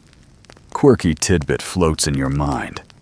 Some guilds supposedly tested sheets by draping them over altars, claiming that holy words would not blot on honest parchment. Others swore by pouring wine across samples to see if they held. You imagine your hides drenched in ale, monks lapping it off the floor, and you nearly laugh aloud. Historians still argue whether such dramatic rituals ever truly occurred, or if they were exaggerated tales told by travelers. You prefer to believe at least one guild tried it, if only for the free drink. The meeting drags on. Debates about goats versus sheep, calfskin versus deer. Voices grow heated. Hands slap against the table. Some swear goat is tougher. Others insist calf is smoother. You lean back, arms folded, smiling faintly at the familiar theater. Historians still argue the same question centuries later, and even in your own time, no answer satisfies everyone. It is parchment's eternal riddle. Which skin is best? The truth, you know, is whichever one sells. The guildmaster finally bangs the table, silencing the room. Prices are set, rules reaffirmed, punishments threatened for cheats and frauds. You nod with the others, though you know little will change. Tomorrow, complaints will begin again, and the next month too. The guild's power lies not in solving problems, but in gathering them together, binding them like words to a page. As the meeting breaks, you roll your sample sheets, tuck them under your arm, and step outside. The sunlight blinds you after the dim hall, and the noise of the market rushes back. Vendors shout, children laugh, dogs bark, and you breathe deeply, relieved to be free of the stale air. You mutter a small joke to yourself. Better to spend a day in lime pits than in another guild meeting. At least goats don't argue back. You wander through the stalls, pouch of coins slightly heavier after the guild's stamp. It isn't wealth, but it keeps bread on the table and chalk in your sack. You buy a hunk of cheese, wrap it in cloth, and slip it into your bag. The taste will cut through dust when you return to the yard. The road home stretches quiet, fields golden with late afternoon light. You walk slowly, savoring the peace after hours of raised voices. The bundle under your arm feels lighter, the path easier, the air fresher. By the time you reach the riverbank, the sun dips low, painting the water in streaks of fire. You step into the yard, frames still holding their pale burdens, hides fluttering softly in the breeze. The geese wander near the fence, honking lazily. You drop your bundle inside the hut, sit on your stool, and unwrap the cheese. The first bite is sharp, crumbly, grounding you after the day's noise. You chew slowly, staring at the hides, and let the quiet seep back into your bones. Historians still argue whether guild meetings protected craftsmen or chained them. You suspect both. They gave structure, yes, but also kept you tethered to endless rules and quarrels. You sigh, finishing your cheese, wiping crumbs from your sleeve. Whatever the scholars decide centuries from now, you know this truth. Parchment doesn't care for rules. It demands water, lime, knives, and patience. Everything else is just talk. The evening cools, shadows stretching long across the yard. You rise, brushing crumbs from your lap, and walk slowly among the frames. The hides glow faintly in the twilight, smooth and taut, waiting for tomorrow's touch. You run your fingertips along one edge, the surface soft beneath your chalk-dusted skin. You smile faintly, whispering to yourself that the parchment is patient even when men are not. The river hums softly, the geese settle, and the sky fades into a deepening blue. You step back into the hut, close the door, and let the night fold around you.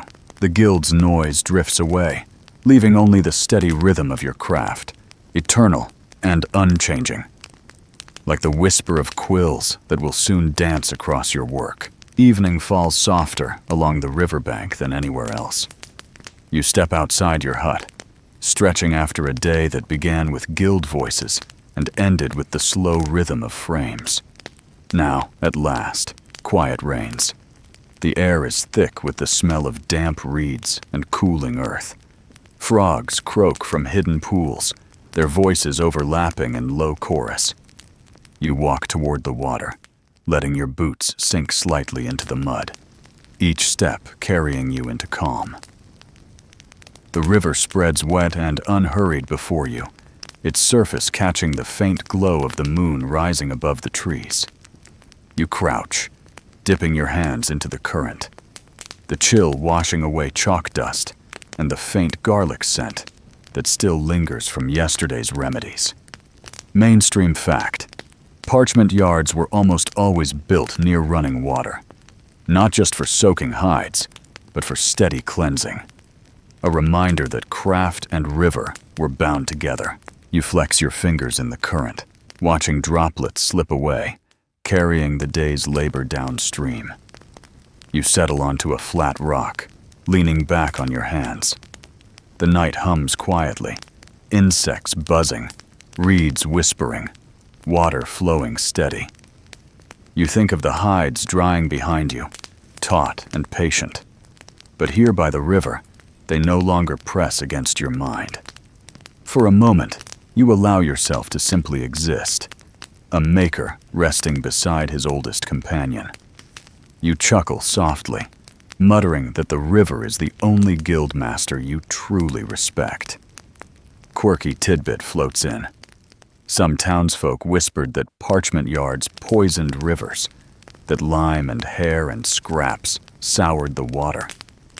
Whether superstition or truth, stories spread, and sometimes children were warned not to swim too near your pits. You smile wryly, because while the water is never sweet after work, it has never killed the frogs or silenced the reeds.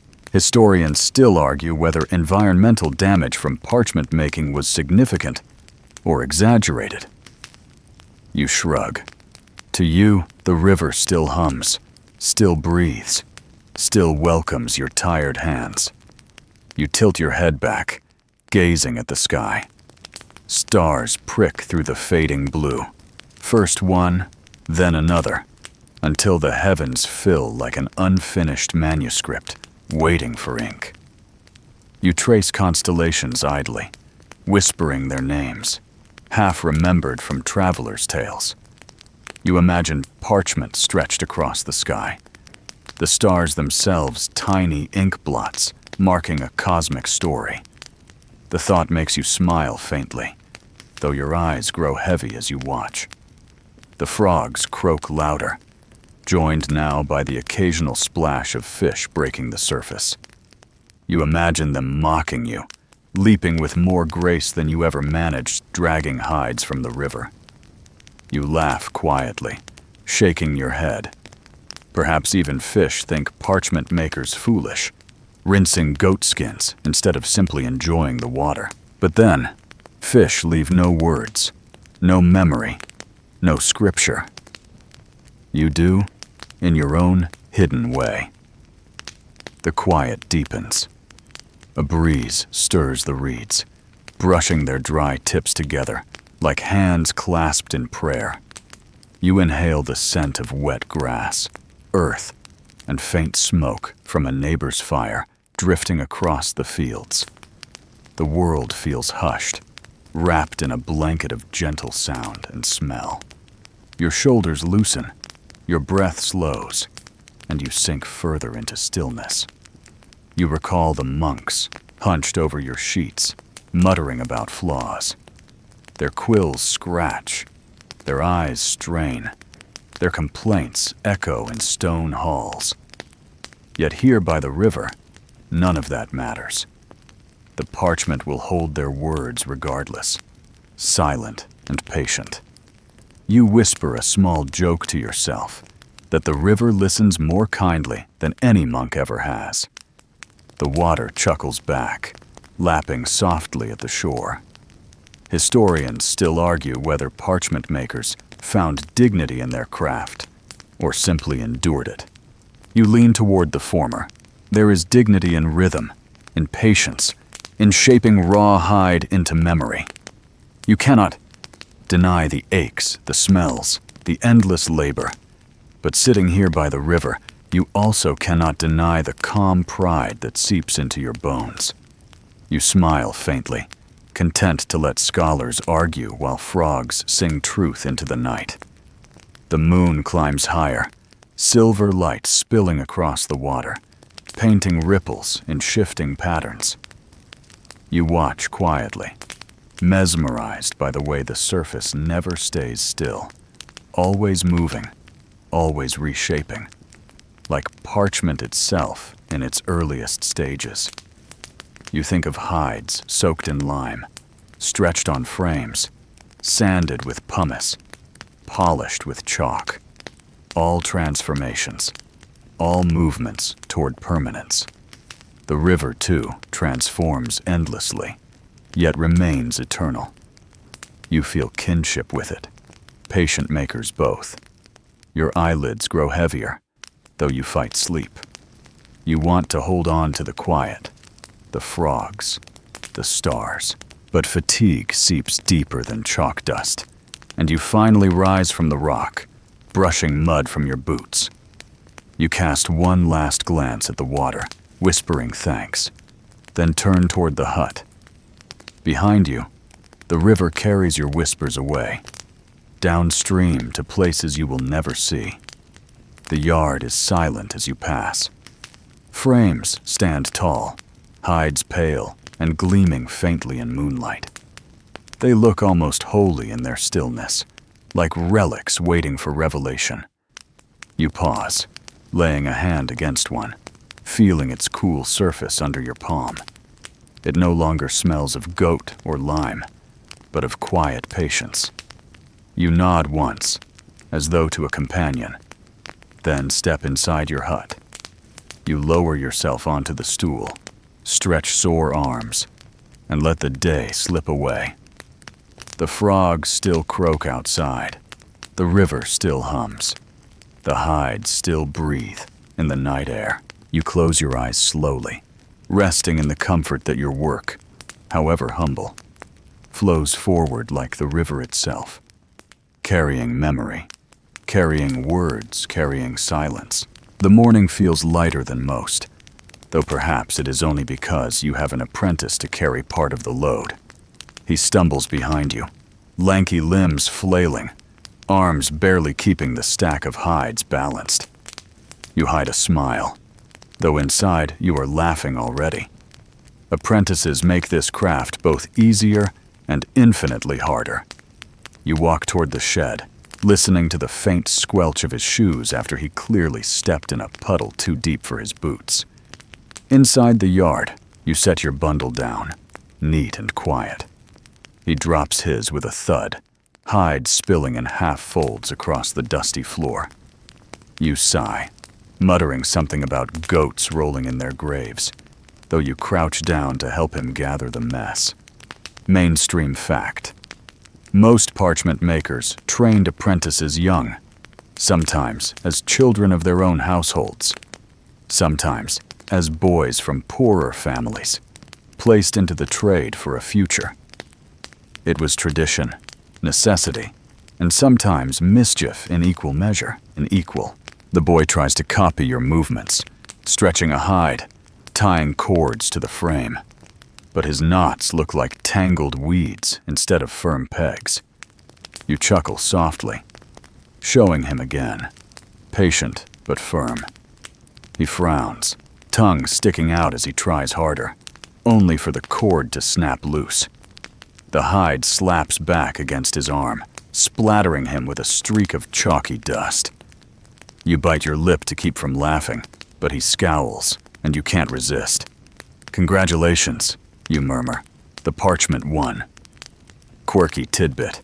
Some records tell of apprentices falling into lime pits, ruining not just their boots, but sometimes their dignity for weeks. You believe it, watching this boy struggle with a rope. If you turned your back long enough, he'd surely end up face first in chalky soup. Historians still argue whether accidents were frequent or exaggerated by townsfolk mocking the trade. You lean toward the former. After all, you've seen shoes eaten away by lime more times than you care to count. The morning passes with small disasters. He drags a hide across a frame, only to snag it on a nail, leaving a jagged tear. You wince, shaking your head, but remind yourself that mistakes are part of learning. You show him again. Steady hands, gentle pull, patience instead of panic. He nods, though his eyes wander toward the geese, which hiss at him like guardians of the yard. He flails, nearly dropping another sheet, and you laugh aloud this time. Even the geese seem amused, honking in rhythm to his clumsy dance. By midday, progress is slow but steady. He manages one hide stretched clean, cords tight, surface smooth. You nod approvingly, patting his shoulder. He beams with pride, chest puffed, until his foot slips on chalk dust and he lands flat on his back. You shake your head, grinning, then help him up, dusting him off like a battered soldier. Apprenticeship, you think, is as much about surviving embarrassment as learning skills. You pause for bread, tearing a loaf in half and passing him the larger piece. He chews quickly, eyes wide, muttering thanks between bites. You sip from your flask, watching him as he eats, and remember your own early days, hands raw from lime, back aching, master shouting at every mistake. You sigh softly. Perhaps you are kinder than your master was, or perhaps you simply laugh more. Either way, the boy will learn. Historians still argue whether parchment making was passed mostly through families or through guild apprenticeships. You know both are true, depending on the town, depending on the need. What matters is patience. One generation stretching lessons across the next, like hides across frames. You glance at the boy, who now pokes a goose with a stick, and you mutter that patience may be harder to stretch than parchment. The afternoon drags as he fumbles through more tasks. He soon spills chalk across the yard, nearly trips into the water trough, and once tries to test a sheet with a quill he holds upside down. You laugh until your sides ache, shaking your head at his puzzled expression. Ink flows downward, not into the air, you explain gently. He blushes, muttering, then corrects himself. The mark he leaves on the hide is shaky, but it holds. Progress, however small. As shadows lengthen, the geese settle near the fence. The frogs begin their evening chorus, and the boy leans against a frame, exhausted. His face is streaked with chalk, his tunic damp with sweat, but his eyes glow with quiet pride. You hand him a rag, chuckling. If you survive a week, you'll survive a lifetime, you say. He grins, wiping dust from his cheeks, and for the first time all day, his hands are steady. The river hums faintly in the distance. The hides ripple softly in the breeze, and you feel a flicker of hope. Apprentices may stumble, fall, and ruin half their shoes, but they carry the craft forward, ensuring parchment will not vanish with you. You smile faintly, whispering thanks to the river, to the hides, and even to the geese for their strange guardianship. The boy yawns, leaning heavily on the frame, and you gesture toward the hut. Tomorrow will bring more mistakes, more laughter, more patience. Tonight, though, both of you have earned rest. The first frost clings to the edges of the reeds when you step outside, breath rising in thin clouds. The yard feels different in winter, the frames stiff, the hides reluctant to stretch in the cold. You pull your cloak tighter and glance at the pits, their surfaces frozen into thin white crusts. The lime has gone still, stubborn as stone, and you sigh. Seasonal challenges have a way of reminding you that parchment making is as much about weather as skill. Mainstream fact: parchment production was highly seasonal, thriving in the warmth of spring and summer, but often slowing or halting when frost locked the vats. Cold hides resist soaking, while frozen water weakens the lime. You kick at the icy rim, watching shards break away, then mutter that even goats would laugh at you for trying in this weather. The apprentice, shivering at your side, blows on his hands and looks as though he might bolt back to bed. You drag a hide across the frame anyway, forcing the stiff sheet to obey. The cords crack as you pull them tighter, each knot resisting your frozen fingers. Your breath fogs the surface as you lean close, adjusting the edges. The hide groans faintly in the cold, brittle at its corners. You mutter that parchment in winter is like bread left too long in the oven, dry at the edges, raw in the middle. The apprentice snorts, then yelps as his cord snaps and whips across his cheek. You stifle a laugh, though you hand him another rope. Quirky tidbit. Some old manuals suggested warming hides by laying them near the hearth before stretching. Others whispered of strange tricks, smearing animal fat across the surface, or even burying sheets in straw overnight. Whether true or just desperate attempts, nobody agrees. Historians still argue whether such improvisations were widespread practice or isolated experiments. You shrug, tugging another cord tight. Desperation, after all, is often the mother of invention. By midday, the sun offers little warmth, its weak rays struggling against the frost. You light a small fire at the edge of the yard, more for your fingers than the hides. The apprentice huddles close, muttering complaints, but you wave him back toward the frames. The parchment won't stretch itself, you say, though your tone is gentle.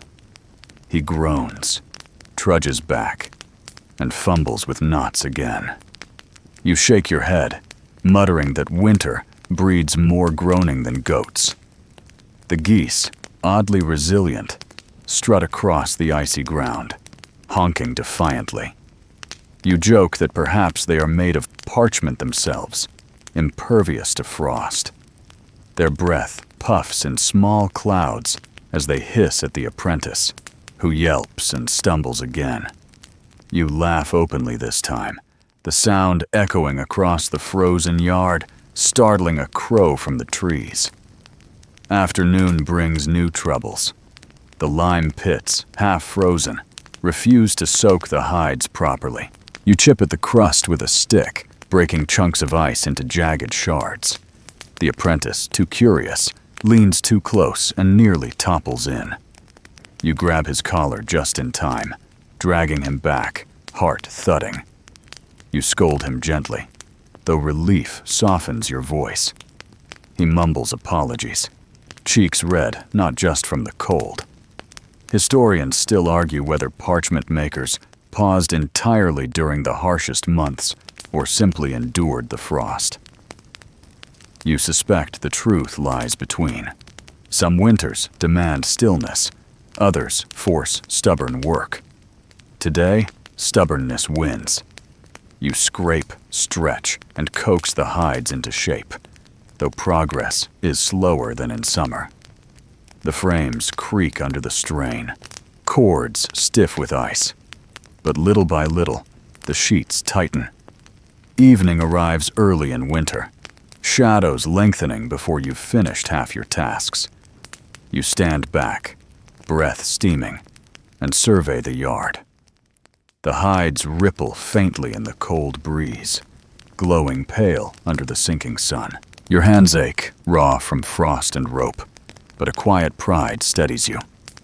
Despite the cold, despite the complaints, the work endures. The apprentice slumps against a frame, eyelids heavy, cheeks smudged with chalk and soot from the fire. You hand him a crust of bread, watching as he chews slowly, exhaustion dulling his movements. You smile faintly, remembering your own youth, the endless winters spent cursing lime and ice. You pat his shoulder, murmuring, "You'll survive it, lad." The parchment always outlasts the cold. Night settles quickly, stars pricking the clear sky above.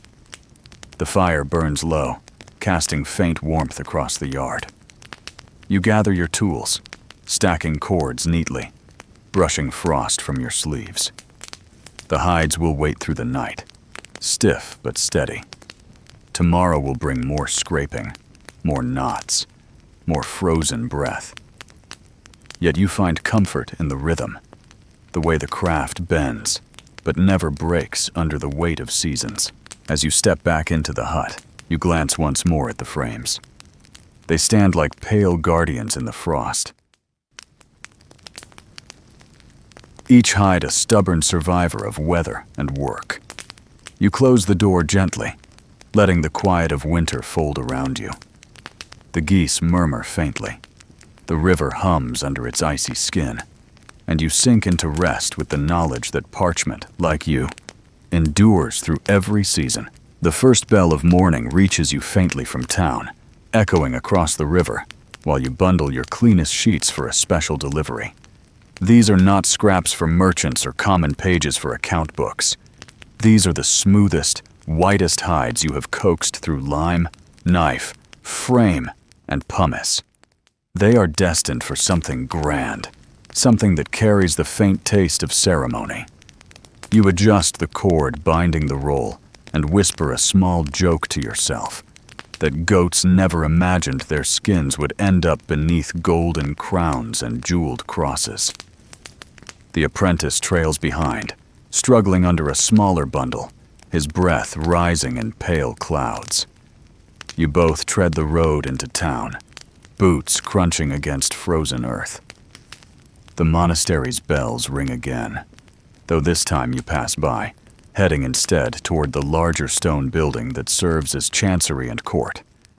Royal scribes wait there, and they do not bargain for scraps.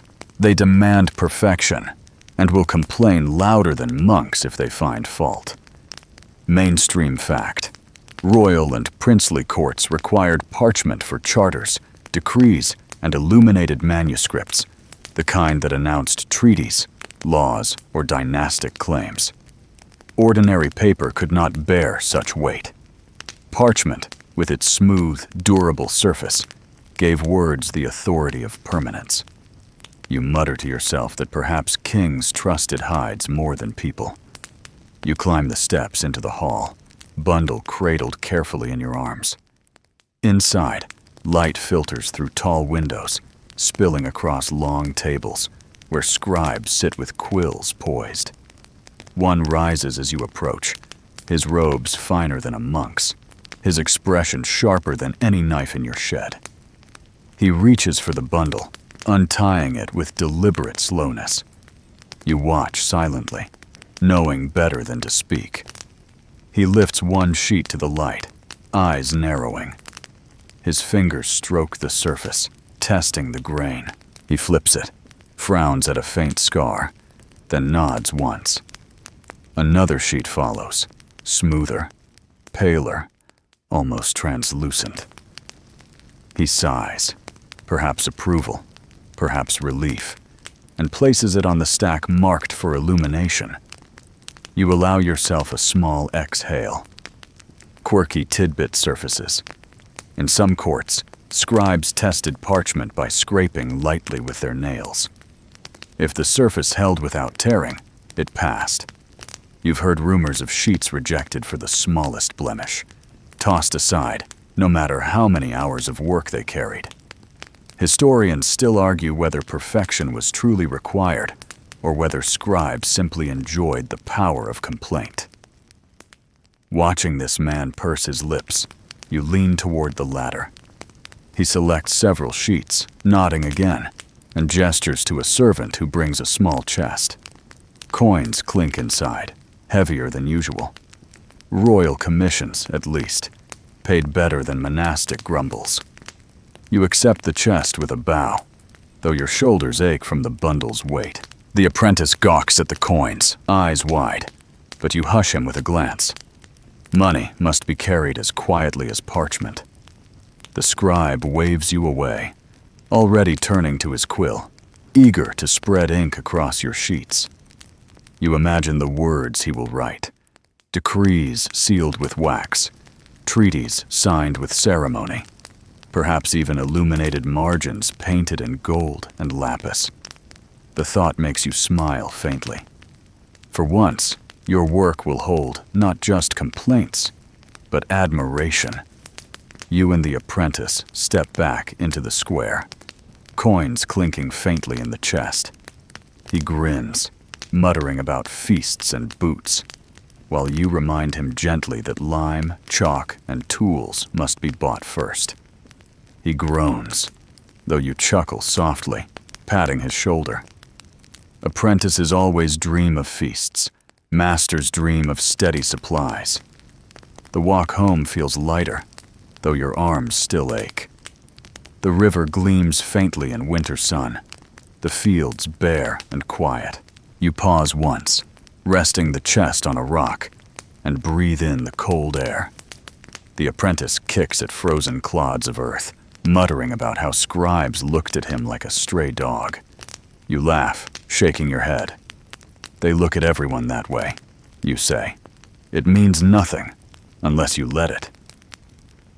Historians still argue whether parchment makers took pride in supplying courts or merely endured the pressure. You know both are true. Pride warms your chest now, yet you remember nights of ruined hides, wasted effort, and harsh rejection. Pride and pain stretch together, bound like hide to frame. By the time you reach the yard, the sun dips low, painting the hides on frames in streaks of amber light. You set the chest inside your hut, tucking it beneath the bench. The apprentice sighs, slumping against the doorframe, his breath steaming in the cold. You smile faintly, then step back outside to survey the frames. They stand patient, cords taut, hides glowing softly in twilight. You walk among them slowly, fingertips brushing surfaces polished smooth by pumice and chalk.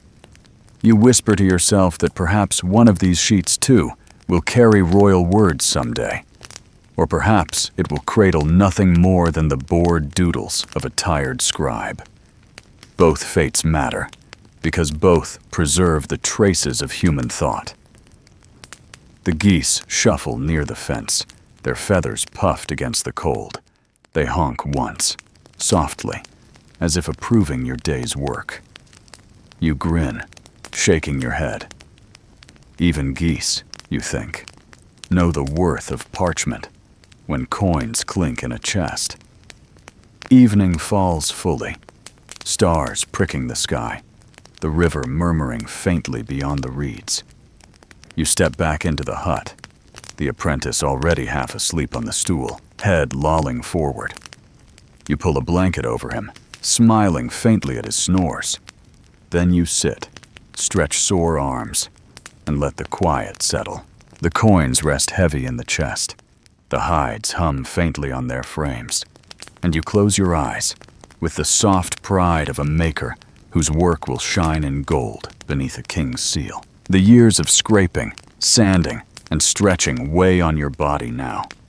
You feel it in your wrists each morning, stiff before they loosen under the rasp of pumice. You feel it in your shoulders after lifting hides too many times to count, each load heavier than the last. And yet, when you step into the yard and see the pale sheets glowing faintly in dawn light, a steadiness settles into you. This work has shaped you as much as you have shaped it. Your hands are worn, your back bent, but pride rests in each callus, each scar, each empty ache that reminds you of the craft's endurance. Mainstream fact: parchment sheets from centuries ago still survive in libraries, their surfaces bearing ink as clear as when first pressed by quills. The durability of your labor is not theoretical, it is proven across time. You smile faintly, knowing your hands, clumsy and aching, feed directly into that lineage. You take up the knife, not with the eager grip of youth, but with the calm certainty of long practice. Each scrape is measured, each pass steady, each mistake anticipated before it can happen. The apprentice, now older, watches with careful eyes, imitating your movements with growing confidence. You nod approvingly, though you mutter a small joke that his knots still look like they were tied by geese. He grins, undeterred. The yard hums with familiar sounds, the rasp of stone against skin, the creak of cords, the steady trickle of water. Yet you hear them differently now, as though they sing not only of labor, but of legacy. You pause often, not from fatigue alone, but from a desire to listen. to let the craft speak through its rhythms. You run your hand across a finished sheet, smooth beneath your fingertips, and whisper that it feels like quiet dignity pressed into skin. Quirky tidbit comes to mind. There are stories of parchment being scraped and reused, words washed away to make space for new ones. Scholars call them palimpsests. Sometimes the old writing lingers faintly beneath the new, like ghosts whispering through the page. You grin softly, wondering if your own sheets will one day bear two voices layered together, a dialogue across centuries. Historians still argue whether such reuse was born of thrift or necessity, but you know parchment never truly dies. It only changes shape. The apprentice drags a bundle of hides from the river, grunting under their weight. You watch him, remembering when your arms trembled the same way, when your master's voice barked at every mistake. You call out instead with patience, showing him how to shift the load, how to lean into the pull. He nods, sweat streaking his brow, determination steady in his eyes. You see yourself in him, yet different. Less fear, more confidence. Perhaps laughter instead of shouting has shaped him better. As the day stretches on, the two of you move together like halves of the same rhythm. He soaks while you scrape. He sands while you polish. He tests ink while you adjust chords. The work flows smoother now, not because it is easier, but because it is shared.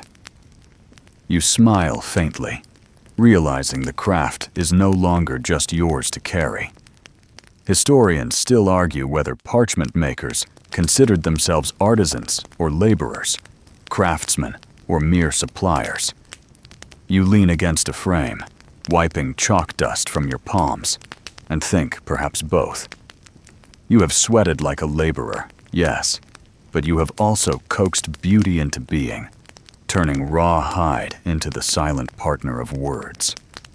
The distinction feels unimportant now.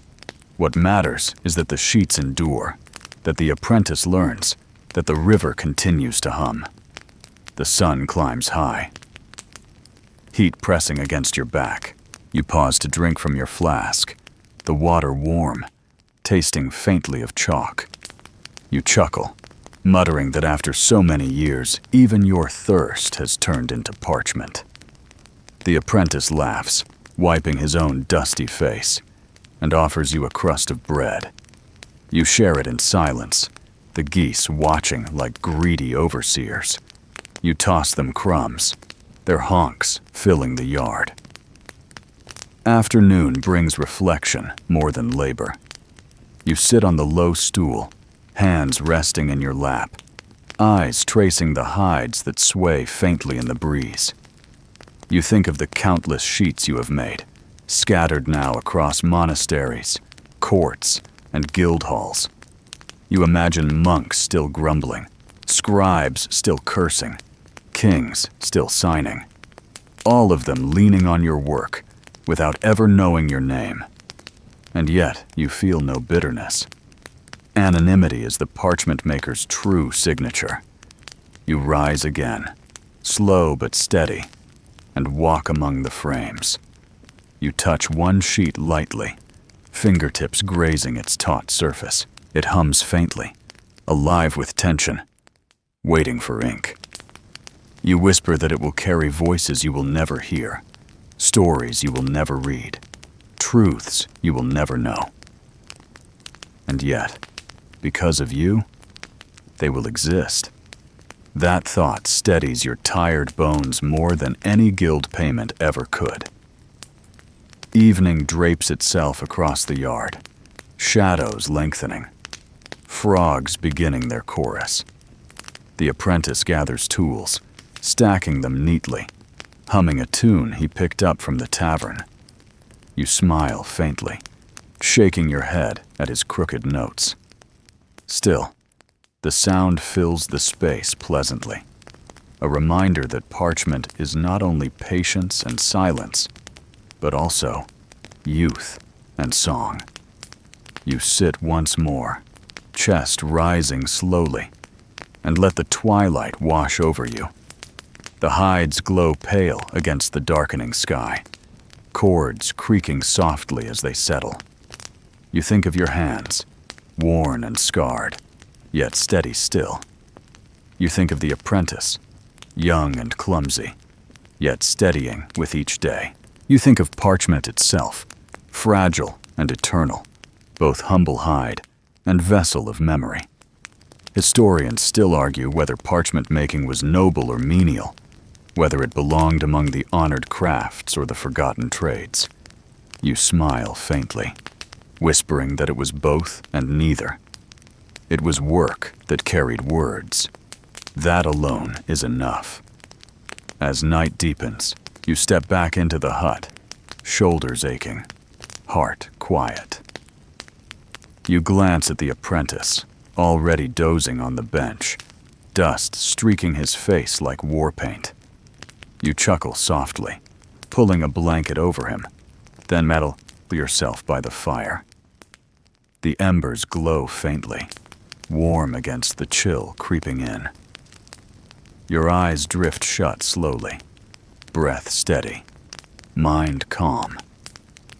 You think not of lime pits, knives, or guild arguments, but of parchment itself, smooth, pale, waiting. The silent partner of memory, the steady companion of words, the quiet dignity of centuries pressed into skin. And in that thought, your weariness softens, your pride steadies, and you sink into rest with the certainty that your craft, worn hands and all, endures. Night gathers fully, folding across the riverbank and pressing its cool weight into the yard. The hides remain stretched, pale in moonlight, their surfaces breathing softly with the evening breeze. You step outside once more, cloak wrapped tight, and let your gaze settle on the quiet scene. It is here, at the close of day, that the craft feels both most ordinary and most extraordinary. The same hides you scraped, sanded, polished, and cursed now seem transformed, glowing like fragile lanterns, waiting to cradle centuries. You move slowly among the frames, fingertips brushing edges, cords creaking faintly as they shift. Each sheet hums with its own tension, its own story, waiting to be written. Mainstream fact: parchment was not only for sacred texts or royal decrees. It carried music, maps, contracts, letters, even shopping lists in some cases. The diversity of its use meant that no sheet could predict its fate. You smile faintly, murmuring that perhaps the sheet you touch now may one day hold a melody instead of a law. The apprentice stirs inside the hut, muttering in his sleep. You hear his voice faintly through the door, a mix of snores and half-formed words. You laugh softly, remembering his clumsy steps, his endless mistakes, his small triumphs. He too is parchment in a way, soft, raw, stretched slowly into shape by patience and guidance. You nod, whispering that his hands will one day make smoother sheets than yours, perhaps even sheets kings will prize. Quirky tidbit drifts into thought. Some say parchment was once dyed purple for imperial use, letters written in gold or silver ink. Such sheets were so costly that even wealthy monasteries rarely saw them. Historians still argue whether these imperial purples were practical displays of wealth or excessive vanity disguised as reverence. You grin, imagining a goat skin turned royal by nothing more than a splash of dye. The thought carries humor, but also awe, that skin so humble could be lifted so high. You settle onto the low stool, gazing out at the moonlit yard. The geese shuffle softly by the fence, their feathers glowing faintly in silver light. The frogs continue their steady chorus, blending with the hum of river water flowing beyond the reeds. The night wraps itself around you, soothing, steady. A reminder that even when your hands are still, the world continues its own patient work. You think of the monks again, hunched over desks, eyes strained by candlelight, quills scratching across your sheets. You imagine the court scribes signing decrees, sealing charters with wax, stamping the authority of kingdoms onto the hides you shaped. You imagine a child centuries later, leafing through a manuscript, tracing letters without ever knowing your name. That anonymity no longer troubles you. It comforts you. You did not seek fame. You sought endurance. The apprentice's snores drift louder, and you shake your head, smiling. You mutter a final joke that perhaps his greatest gift to Parchment will be drooling on it in his sleep. The geese honk as though laughing with you, and the river flows on, eternal and indifferent. Your body aches, hands raw, back stiff, but your spirit steadies in the calm. You know the work will continue tomorrow, and the day after, and for as many days as you have strength. Yet tonight is enough.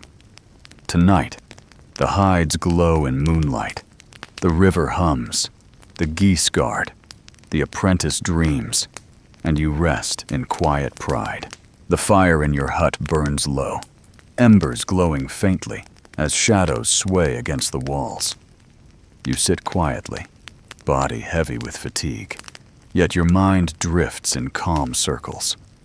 The river hums outside, the frames stand silent, and the night folds closer, softer, steadier. Every sound slows. The frogs croak lazily. The geese murmur faintly. The wind brushes the reeds with gentle rhythm. You breathe deeply, letting each sound settle into you, filling the spaces where aches once lived. The sheets outside will dry through the night, cords holding steady, surfaces whispering with quiet patience. Tomorrow they will be touched again, tested, polished, and prepared to carry voices across centuries. But tonight, they belong only to silence. You smile faintly, knowing your work joins the vast, invisible chain of memory, one link among countless others, each carrying its own quiet dignity. Your breath evens, your shoulders loosen, your hands grow still. You let your gaze soften, imagining the hides fading into clouds, drifting weightless above the river. The stars gleam faintly overhead, scattered ink dots across a parchment sky. You close your eyes, resting in the knowledge that both sky and sheet hold stories, waiting for someone to write them. The night deepens, shadows dissolve, and your thoughts drift slower, quieter. You whisper one final thank you to the river, the geese, the hides, and the silence. Then you lean back, eyes closed, breath calm, sinking into rest. The world hums steadily on, carrying you gently, holding you softly, easing you toward dreams.